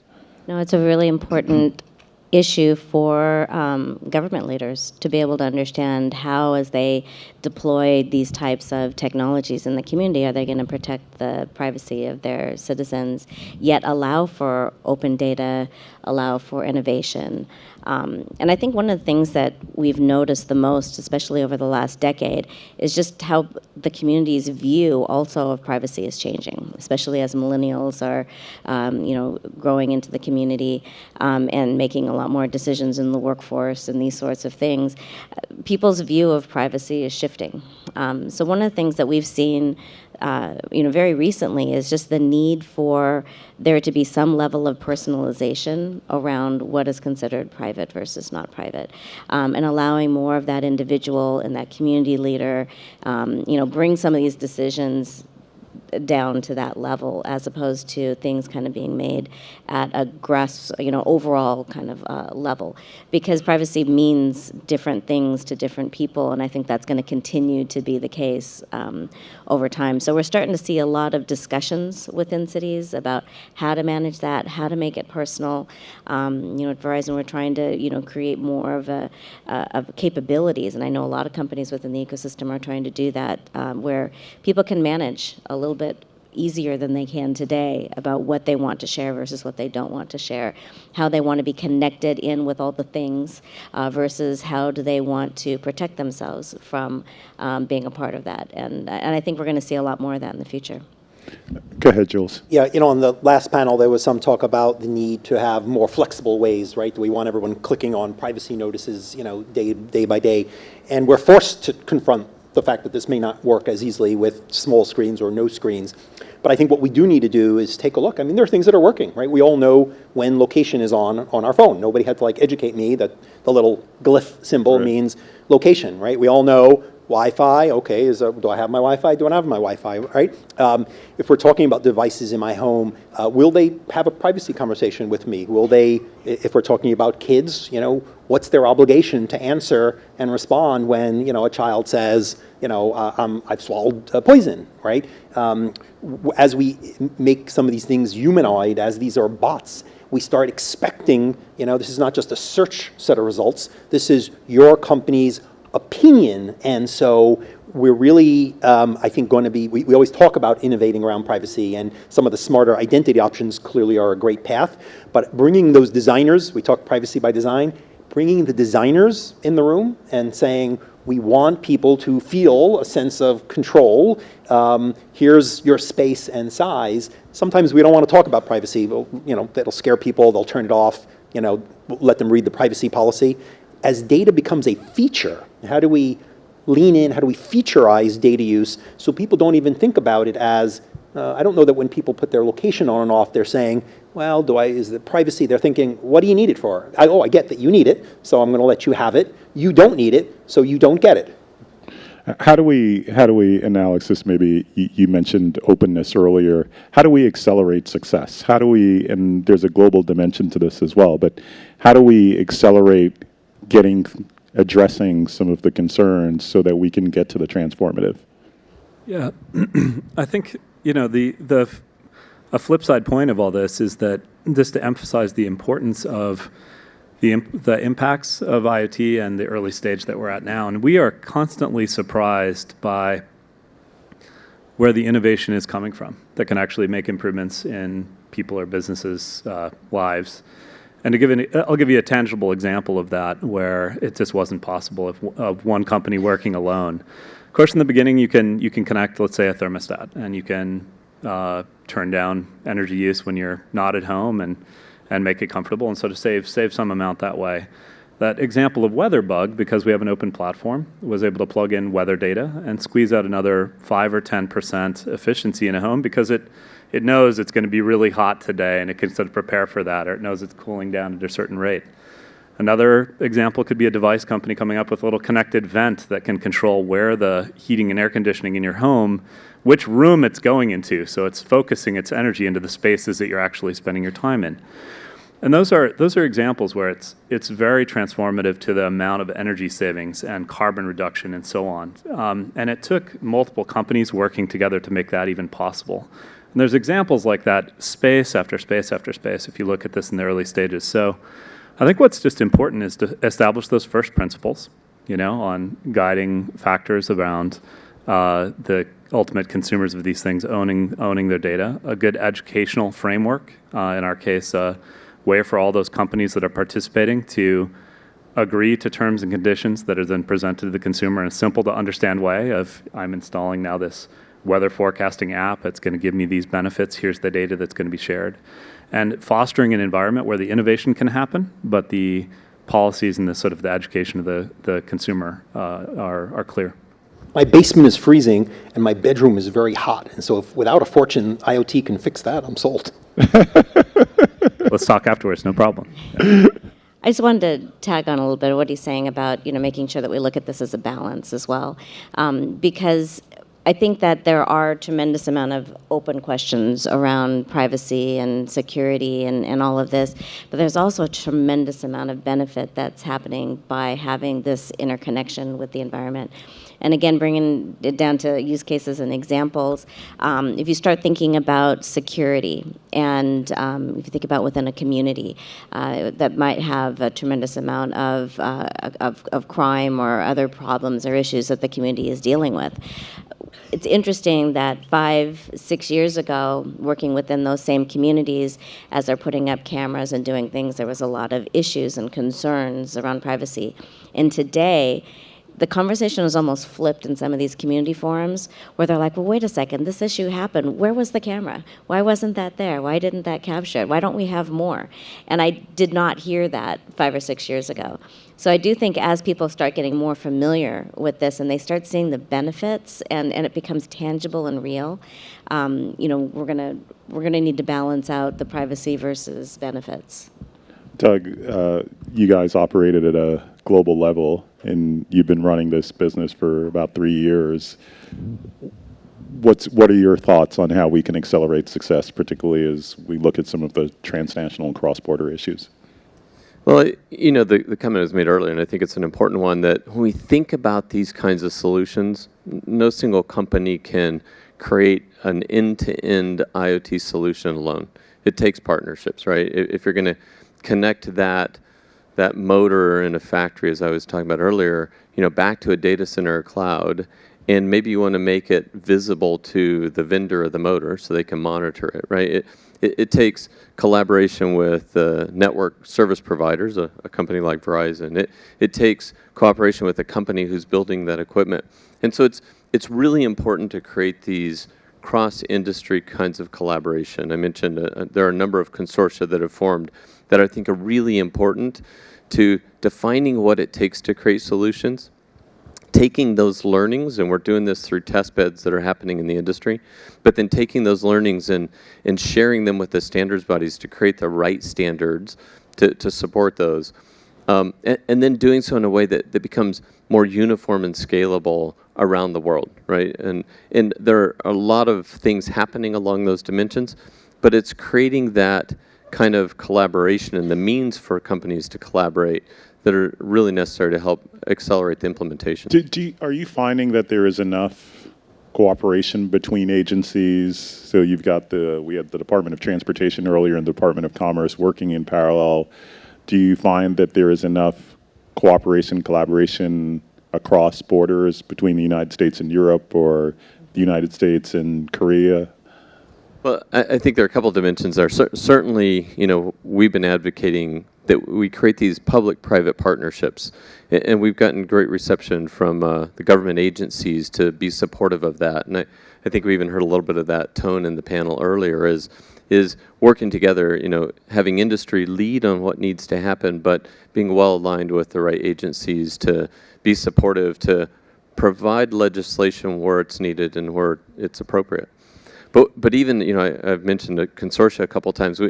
We've even started some of these relatively focused and small, and we found that they've quickly moved to become global. We started the Industrial Internet Consortia originally as the initial focus was U.S., but very quickly we had companies all over the world say, hey, we think this really scales globally and we want to be part of that, and now it's grown to over 200 companies. So I think we're seeing that kind of momentum, that what needs to happen even in one local area has to become global.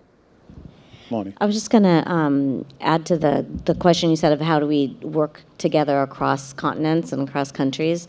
I think that the Internet of Things and smart communities, the industry, the manufacturing organizations, we're all learning as we're going. Sometimes I call it that we're building the airplane while we're flying. And I think that the collaboration that I've seen across companies and across countries has been enormous. It's actually one of my favorite things about being a part of this particular industry. Because even competitors, we find ways to collaborate, more so in this particular area than any other industry that I have had the opportunity to be a part of. And I think it's because we all are learning. You kind of look at what Asia's doing with the significant amount of growth that's happening in their communities, in their cities, for example. In fact, many of the initial technologies were launched there first. And then you look at what Europe brings to the table and their environmental lead really in the globe and some of the technologies that they've been able to develop, and in the U.S. and what we're trying to do, and in many cases, trying to leapfrog in some of those areas, and in other ways trying to innovate new and creative solutions. So I think that the forums that you see, the councils, the different type of nonprofits that really try and bring people together to think about standards and regulations have brought together an enormous, cohesive group of talented individuals across borders and across company lines that has been, I think, very effective for this industry. Jules and then Alex. I'm stressed, though, that around the world we're seeing data conflicts that are making it harder and harder for practical business and consumer-friendly development to advance. Companies are struggling with difficult data localization mandates that either want data kept locally for security purposes or for business purposes that make it impossible to do some of the scalable things that are necessary, or to comply with U.S. law sometimes. We're at risk of the Europeans, making it incredibly difficult to serve customers across the border as the privacy shield falls, as perhaps model contracts, the other methods of moving data fall. And I think we're going to need to figure out a way, this administration and next, of how do we up our game, talking both about the way we care in the U.S. about supporting privacy and having an appropriate balance with national security, and integrating those conversations abroad. We end up debating the privacy regulators while the national security services have a different sort of view, and companies are increasingly sort of stuck in the middle without a way to comply with global law without violating laws in one country, or frankly to serve their customers in each country in a way that makes sense. It's probably more politics than it is real substance. But if we can figure out, I think we do need to figure out a better way. We have so many fabulous people at Commerce and the FTC and in the White House, but then you go abroad and there's 35 data regulators and a whole host of people empowered to demand and enforce their piece. So I think we have a chief innovation officer, we have chief data officer, we have, but we don't, I think, have the cyber privacy type czar, whether that is a role at the White House or Commerce or where, I don't know. But I think we do need help, standing up for democratic values globally, but doing it in a way that recognizes the diversity of Europe and Asia. And I do think we're going to have to up our game, or these issues that used to simply be compliance are really going to be business critical blockers. Go ahead, Alex. I wanted to go back to your theme of accelerating success and make a couple of comments too that I think are interrelated. One is, we've all sort of talked about it a little bit, open platforms, I'll say, I think are a big part of accelerating success here and actually driving towards better levels of security, privacy, and so on. So unlocking the benefits while ensuring those things. So I think that it's both hardware makers, companies that are making these connected devices, having mechanisms like common standards that they work around are actually much better than fragmented things that are sort of all over the place. It's much more controllable in terms of driving towards really robust security, really robust frameworks. It's also, though, it's not just the device makers, it's open developer ecosystems. And I want to emphasize it's not just the multinationals here too. I mean, in our platform, there's more than 30,000 developers. It's similar to sort of a smartphone platform where you see all these wonderful use cases that arise from an open community of developers, where you foster an environment where they can come up with the best, these innovative use cases, answers, ways to extend it. But on the back of those open platforms that both are for device makers and for developers, I think it's also there's a big role for the customer and the consumer in this too, and fostering sort of transparent marketplaces around these things. A big issue that we see is just the understanding and education and basically access to the things that can solve the problems that are meaningful to you as either a business or a consumer. And I think that some of those same open approaches actually will foster a marketplace that's transparent, that gets people access to the things that can help them.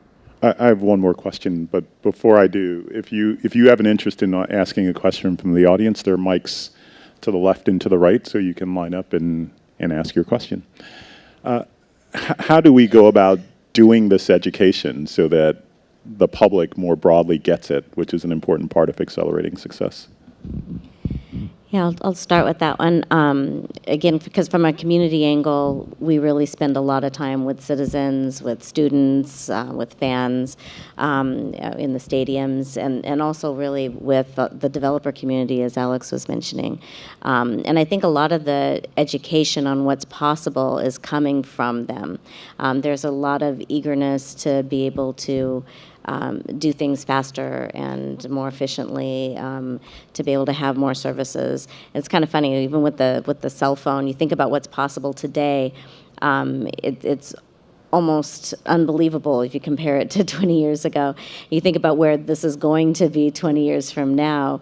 Whatever we're envisioning up here on stage and in the audience, I'm sure it's going to be 10 times greater than that. And to me, I think the power of that kind of collaboration, that excitement, comes from having forums with those community members of saying, what do you want, what do you need, what's the art of the possible? I think the developer forums are fantastic because the level of innovation that's coming out of university students, it's coming out of these small entrepreneurial teams all over the globe. It's really, it's an exciting area, and people want to be a part of it. So to me, the communication and the education, I think, is really kind of stemming from creating those type of collaborative environments and allowing the creativity to spark. Go ahead, Doug. And I'd add to that, I think, there's a groundswell of a maker's environment, a maker community that's forming out there, and we're seeing all kinds of innovation through that. And I think we should all, do what we can to help foster that, whether it's in schools, whether it's local hackathons, if people are with companies or educational institutions, get involved in some of those things, help foster those, help sponsor those to make them happen, because it's the kids, it's the innovative developers out there that are starting to create some of these unique ideas, and I think that's a way for people to gain more and more awareness, and frankly, where we'll see a lot of innovation come from as well. Right. Question. Hi, Josh New with the Center for Data Innovation. So Alex, you had touched on this in the beginning, the idea that a very compelling argument for accelerating deployment of IoT is like the scale effects of widespread deployment technology. So smart thermostats at scale, reduce carbon footprints for whole cities, reduce strain on the power grid, and that's great. And I think that's a really important argument for government involvement.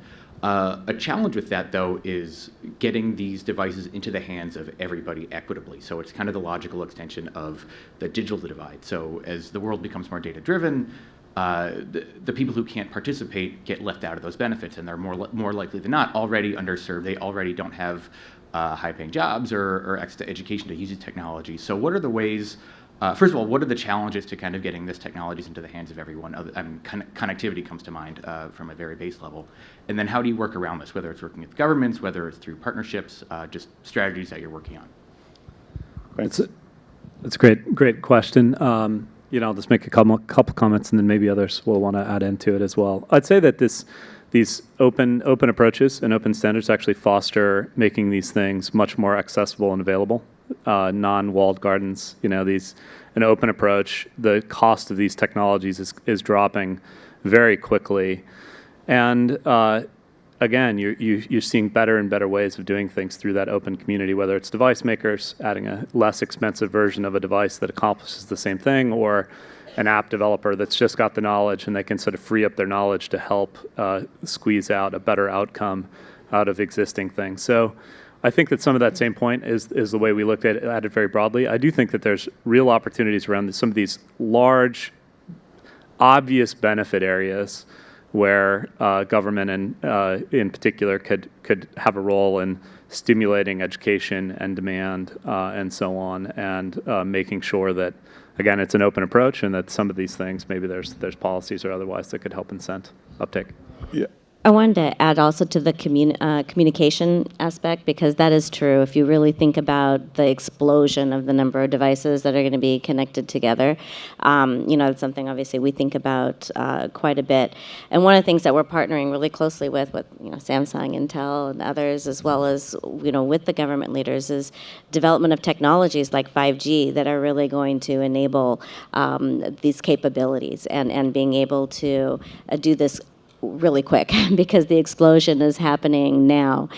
So this partnership, partnering together with the government, partnering together with great companies to be able to create that best-in-class future wave of connectivity, I think is a foundational technology that is really needed to make this happen. I was urging some of the lower-income community representatives that we were dealing with to support smart meters, and they heard and they understood how they might save money, and instead of, well, if you're doing poorly, so you turn down, you get it chilly overnight, here this is going to manage it in a way that doesn't really impact you. And they said, yeah, but is this going to help the utility turn the power off more quickly if people don't pay? I said, well, if they don't pay, doesn't the power get turned off? They said, well, no, a truck has to roll and you might not be home, and then there's a couple of months of leeway and maybe you get back on your feet. And so expecting that just because it's new technology, it's always going to be good for the disenfranchised, when they're thinking of, well, wait a second, inefficiency sometimes has helped me. So I think we need to hear and and understand and really see how this does or doesn't impact their lives, and and take these things into account if we want the enthusiastic adoption that gives them the benefit, which is, yes, you can save a couple of bucks and not chill your kids at night. But here's how it will or won't come up with an efficiency that maybe you don't like. Question. Hi, Kun Ho Kim with the California Institute of Technology. So I primarily focus on research in artificial intelligence and machine learning. And on the topic of partnerships and collaboration, I'd like to firstly hear the panel's opinion on how artificial intelligence can facilitate the development process of IoT. And secondly, what contemporary efforts are being made to explore avenues of partnerships with the AI industry? Great question. So let me start. This whole space of machine learning or deep learning is really going to it'll drive kind of the next wave, if you will, in terms of the innovation that happens around the Internet of Things. We're still in early stages, excuse me, but we're seeing kind of these different stages that are evolving. It's really started with connecting things that are out there today that are not connected at all. We're starting to see that happen. The second is, as people are developing new things, let's make them smart. Let's make them connected from the beginning. But that third stage is, how do we make things more and more autonomous? And we're starting to see that happen. But for those things to become autonomous, they're going to have to learn to adapt. They're going to have to gather information from the environment around them, use the big compute capabilities that are available in data centers to be able to adapt how they behave, and then enable them to just continually improve over time. And that's the evolution that we're going to see with autonomous vehicles and all kinds of things that become autonomous.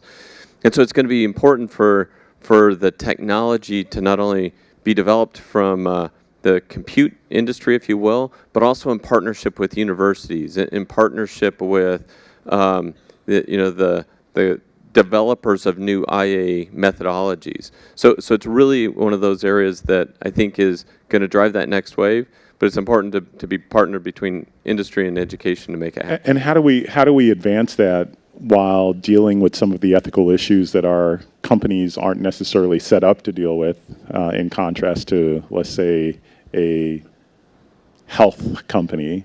And how do we do so in the way so that people get augmented intelligence is not machines taking over the world or leading to mass unemployment? How do we deal with the fears? One real problem that we do have is researchers need access to data.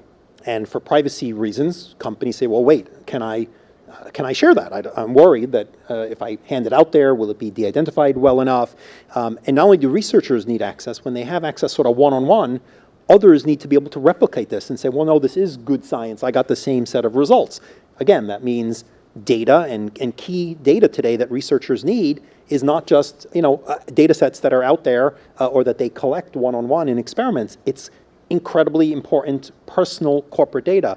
And so many of the leading foundations are worried, and I think this is an area where we really need sort of research and industry collaboration.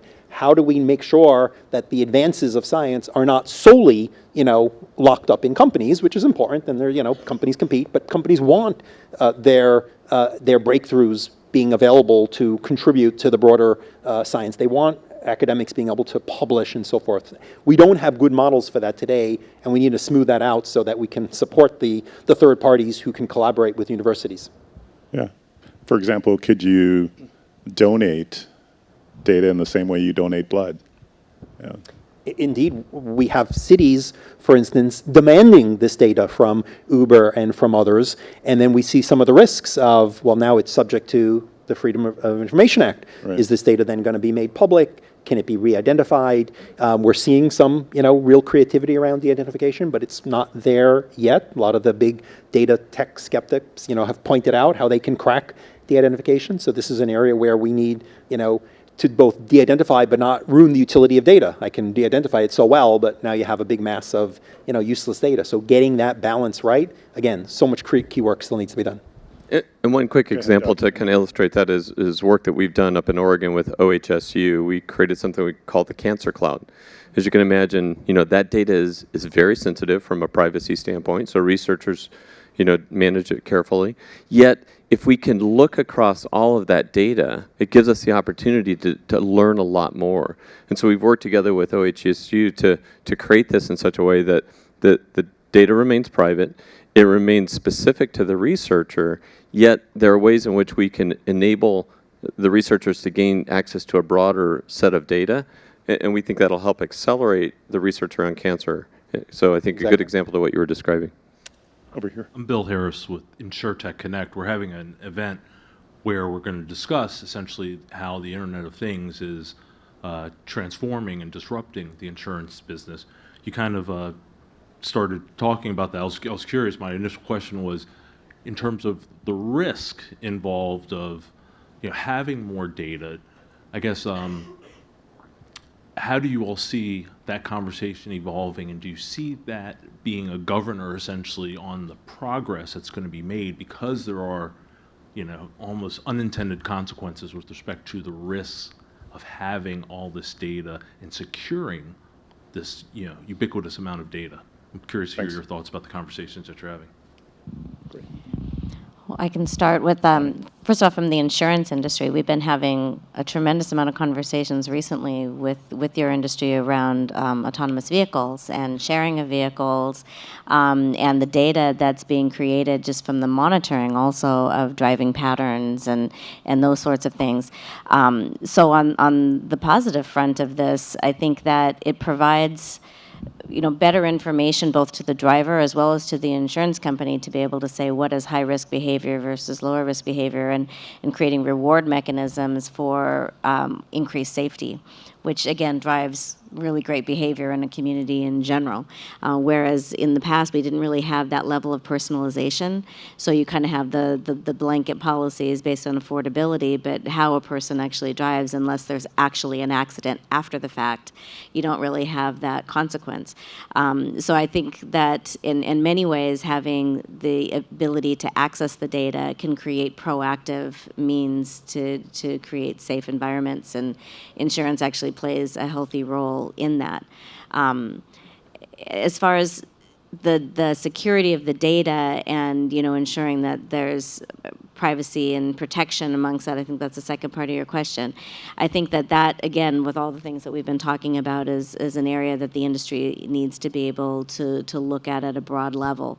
From our view, the safer you can keep the data at its source, keeping it down through the network, keeping the hackers kind of outside the city limits as opposed to at your front door by managing too much of that privacy up the stack, keeping it down really where you can go through layers of security checks is, I think, part of it.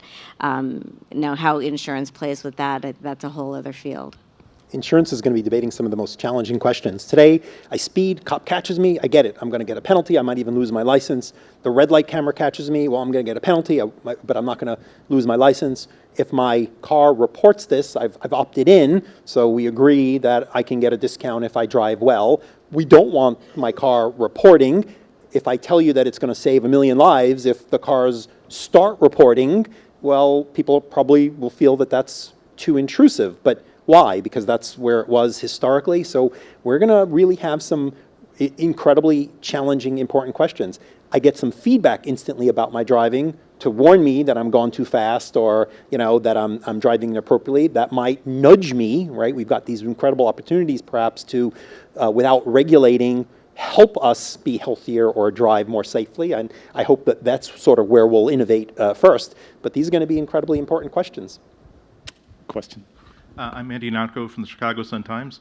I'd like your opinion on what sort of applications can have the most immediate impact today, comparing technologies that are owned by governments that make a highway safer or more fluid, that make subway systems more convenient, but the individual user doesn't really appreciate what this technology is doing for them, versus technologies that a consumer buys and puts in their home, where it doesn't necessarily make things better for the entire world, but this one person feels it. Which of these has a better opportunity right now to do real good with these sensors?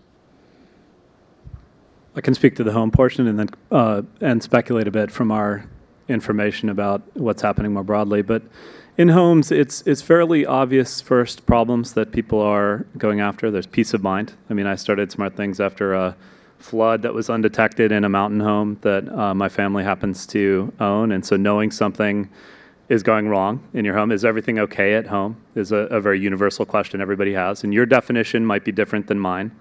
And then it might be about kids or elders or security or safety and so on. So that's a big area of opportunity. This energy savings, making things use less energy and money when you're not around. There's clearly lots of implications in things related to health as well, a healthy living environment and otherwise. So those are just a few of the things in the home. I'd say broadly in industry, love to hear other comments, but we see lots of examples where sensing something going wrong or off the rails in any way has this profound effect on the economics of a business very broadly. And then on sensing things going wrong, on the other side, servicing customers and better ability to do that in a personalized way. There's a huge categories that we see. Relating one last comment back to the insurance example earlier, people shouldn't underestimate the economic impact of these things either. I mean, insurance as an industry, as an example, is, I think the regulation is sort of only 18% of revenue has to be paid out in the form of claims. How much of that claim value, that 82%, is basically waste because we can better sense things going off the rails before they happen. And what can it mean for society to have that sort of waste plowed back into it in a positive way? I want to get one more question in. Yes, hi, Peter Varengia from Communications Consulting Worldwide.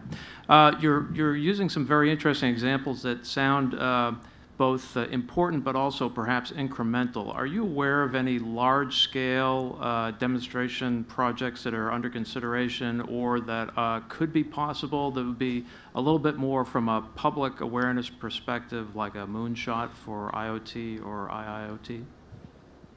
Well, I would think the one that we hear the most about is smart cities, right? If you look at India, India is investing in 100 smart cities, right? So they're putting a lot of money into that. You can look at it in Europe, you see it in the United States. I would say that's probably the broadest and most visible one that we see. But you also need to click down into each of those and understand, what does that really mean? What does a smart city mean?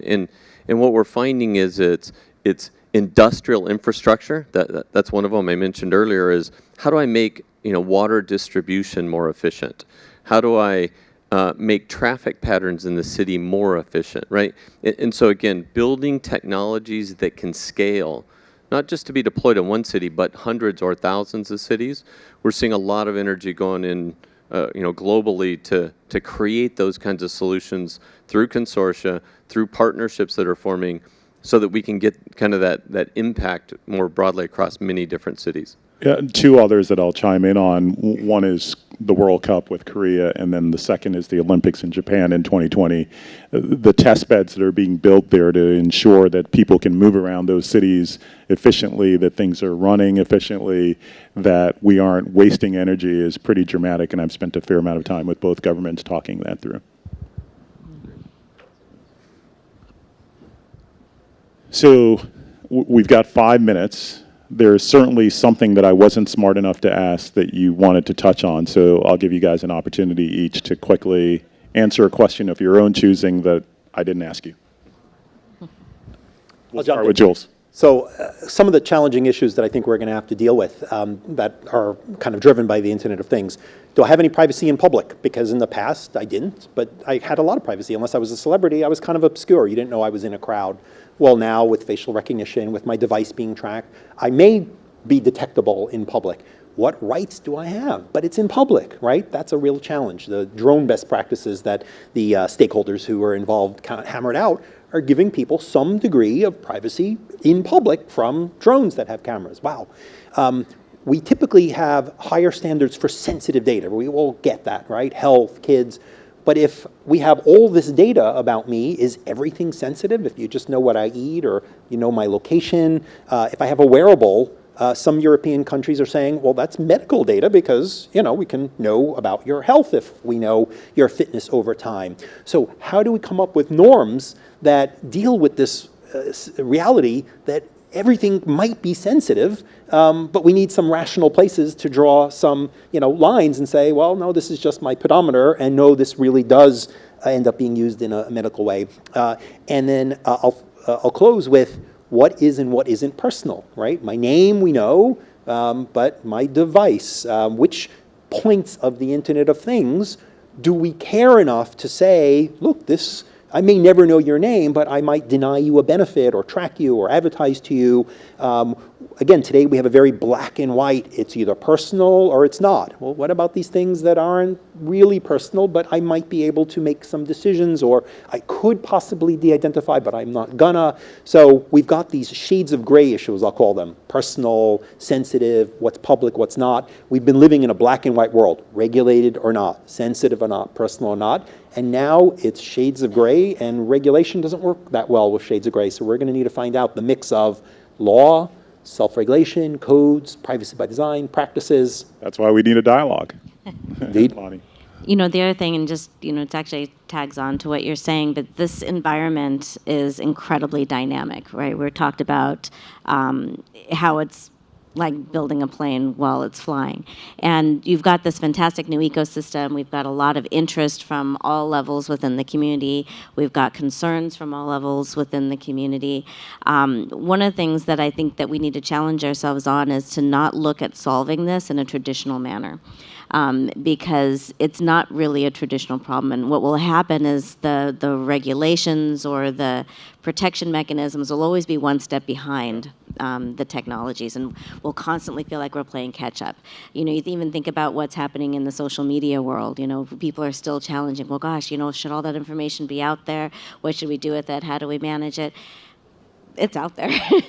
People are using it. They're posting everything from what they ate today to how they're feeling tomorrow, and it's something that I think we need to really think about how we deal with regulations in a creative, dynamic type of environment. Otherwise, we will always be one step behind, kind of catching up to what's actually going to happen. We're living in an asymmetric world, and we need asymmetric solutions too, right? Alex. Did I ask you everything you ever wanted to talk about?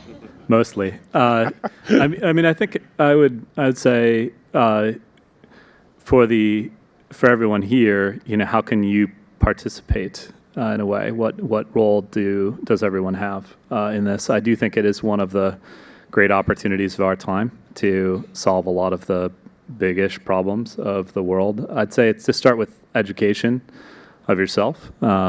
And then be ready to foster this open dialogue. So, what I encourage is not just thinking of the downsides of these new technology waves, let's say from a privacy and security, those are obvious, but some of these potential areas of benefit are really profound, and it takes, I think, picking a personal, this is very human, pick a personal example to you. It might not be, maybe it's the carbon footprint and how these technologies can have an impact on that. Maybe it's an aging relative and how they can live independently at home longer. And it can get as personal and small as you want. I mean, I'll tell you my example right now. I have a 6-year-old son. We just moved into a house after the relocation from DC to California with a pool. It's the #1 cause of deaths in kids under the age of 10 is drownings in pools. It's a super attackable problem, right? To have better ability to sense if a pool's open, if it's occupied or otherwise, and if there's an adult not around it. That's just an example where I'm thinking about how can I foster an environment where that there's solutions to that come out of the marketplace that can help parents with kids earlier. And I just encourage you to think for yourself. Think of that personal area of passion where if the world was aware, if the things were aware, what could it do for you? And I think that'll give you a sort of a seed of excitement to get educated on both the benefits of these technologies as well as some of the risks. It's incredibly tangible. There's someone in our office whose son was in his first day of camp yesterday and was found at the bottom of the pool. He lived because they revived him, but it speaks to the potential of these technologies to have transformative societal impact, but also personal impact as well. It's everywhere. It's just amazing. So again, it's sort of heart-wrenching in a way, but it's, you might be a 20-something living at home or no one, and it's the transformative power of like your environment being personalized. So it's all these things. Again, it's just think through this, educate yourself, and come up with ideas and personal examples, and that'll take you into the place we need to be for this open dialogue. Doc. The last thing I'll share is that, the Internet of Things is happening, and those things are those are problems that we can solve through technology, because technology is continuing to move forward at a very rapid pace, right? The Internet of Things can happen because the cost of connectivity has come down 40x in the last 10 years. The cost of computing has come down 60x in the last 10 years. So we want that pace of innovation to continue, but we need to also create solutions together as an industry. And I think the National IoT Strategy Dialogue is one way for that to happen, to be able to influence what happens between technology and industry and the overall government infrastructure to support it.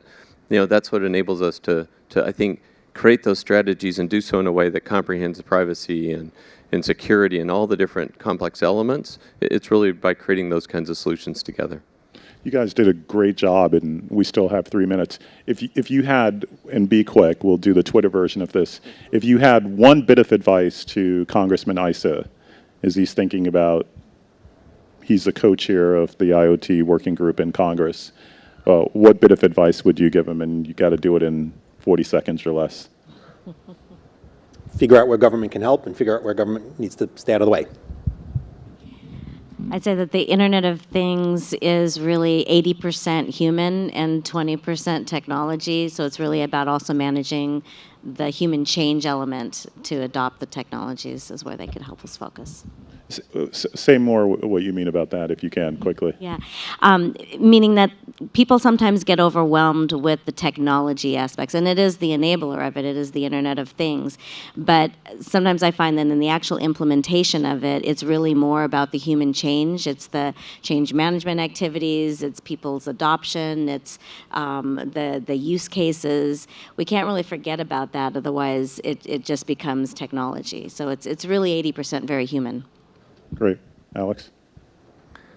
Some of the comments that already transpired, but I'd just say that I think this is a huge economic opportunity for the U.S. as well, for not just economic, but a force for good in the world. So thinking about where we can be ahead of things here and trying to stimulate the uptake and some of the realization of some of these benefits. So love to participate in that dialogue. I think, and I kind of said it earlier, I think having that national IoT strategy that then is supportive of industry, supportive of nonprofit organizations, basically pulling the whole community together to take advantage of what's possible. But I think you have to have a strategy that drives that. Excellent. Incredibly well done. Thanks for your time. Thanks for listening, and Thank you. Great question.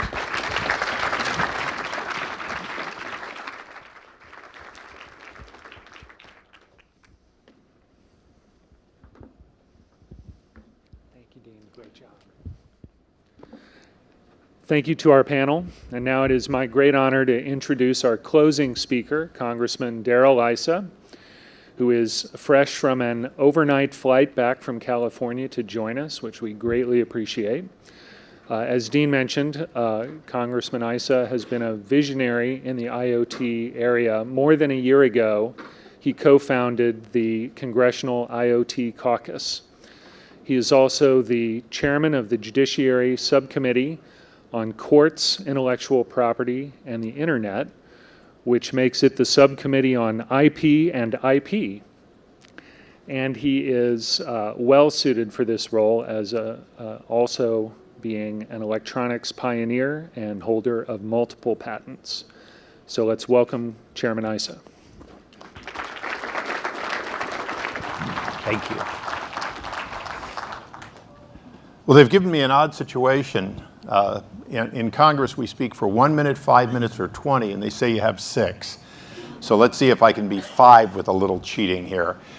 First of all, you've had a whole morning of visionaries, so a member of Congress might be sort of a poor ending. But let me just give you a couple of closing thoughts.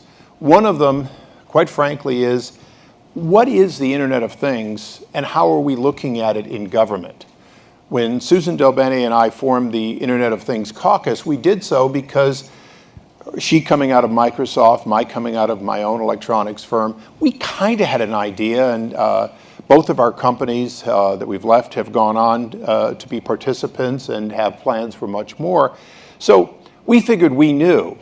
Well, the first thing we found out was it doesn't matter what we know, because creative minds are going to go so far beyond what any one company, even our host today, Samsung, could possibly do alone. And it's exactly a repeat of what was the Internet. Because if you think about it for a moment, for us old guys, it started with the Internet under another name, when it was simply a connection of universities who had federal government contracts, many of them classified, who were able to be connected because it was in the government's best interest to allow the sharing of its labs and then ultimately the universities, and it grew. And you ask yourself, why did it succeed so much so that government actually had to give it up? And then, of course, form other ones of their own. Well, I think one of the things about the Internet that was unique until the Internet of Things was the Internet was built based on everyone paying their own share in their own self-interest. Universities didn't increase their bandwidth for anyone else. They increased their bandwidth for themselves, initially with government money, but over time, they had the need, they wanted to do it, and it was a small cost versus the benefit. So where are we in the Internet of Things? The fact is, everybody pays their own way by creating, innovating a new product that may or may not succeed, but it opens a greater connectivity to other products. So just as the first email opened up the Internet to something much more important to the private sector than we ever dreamed, the Internet of Things, every time a new product is created, it creates a new opportunity. The Fitbit has spawned an amazing amount of, and its cousins, including the Samsung Watch. Always have to remember who's your sponsor. That's why I don't wear watches. I'd have to have about 6 of them now to make everyone happy. But the fact is, it has spawned, it and many other products have spawned other products. As a matter of fact, when we look at the healthcare industry, oh, you're showing off your watch to her? Now, can you tell her how it works?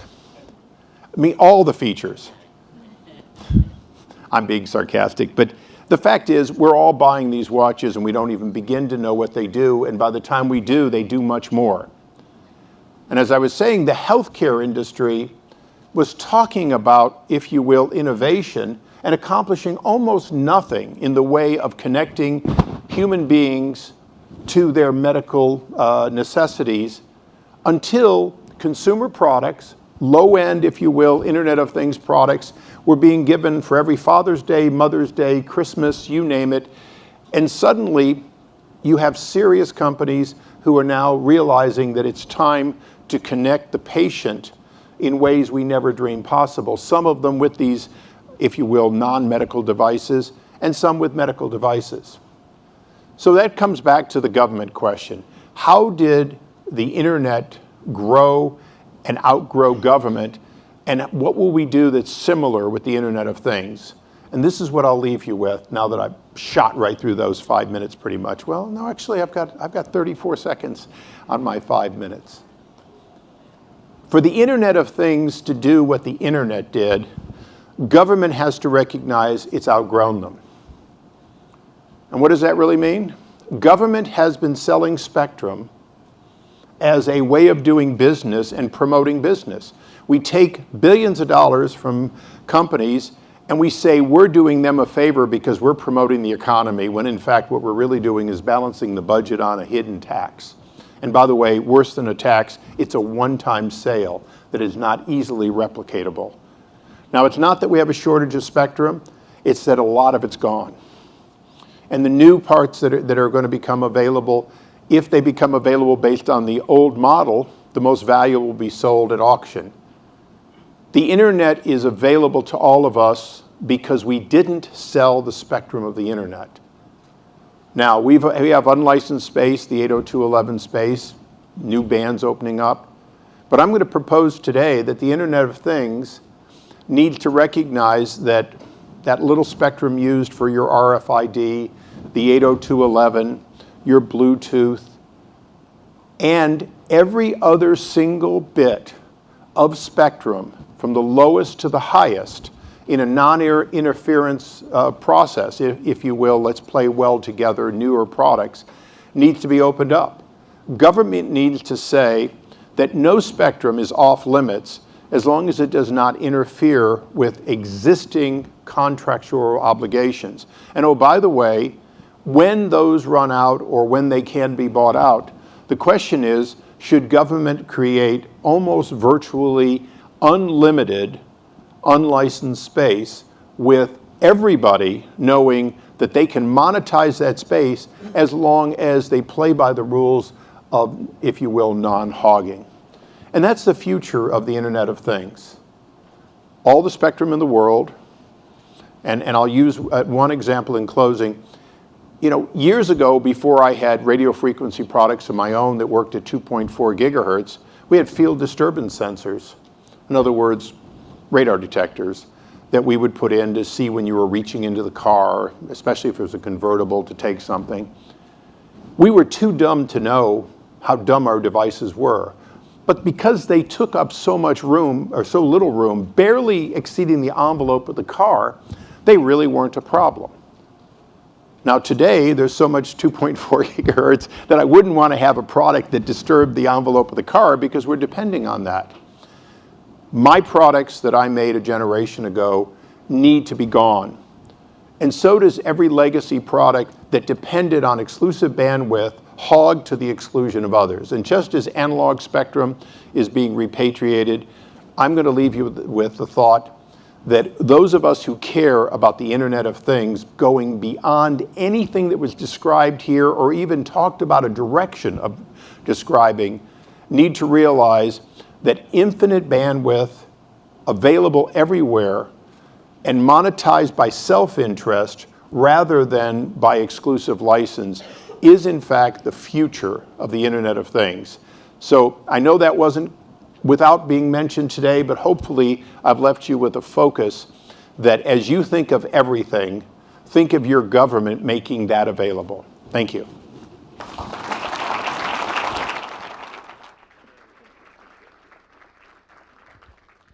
Thank you, Congressman Issa. To answer your question, my Samsung Gear S2 tells the time, does a lot more, but it says that our time together has come to an end. I want to thank Congressman Issa and all of our excellent speakers for their insights today. Thank the Washington Post for sharing this beautiful facility with us, and thank all of you for your engagement and participation. We hoped today to start to change the way that Washington thinks about the Internet of Things and to begin a collaboration, a dialogue, working together to move forward and realize those benefits. and we hope all of you will join us in that endeavor. So thank you and have a great rest of the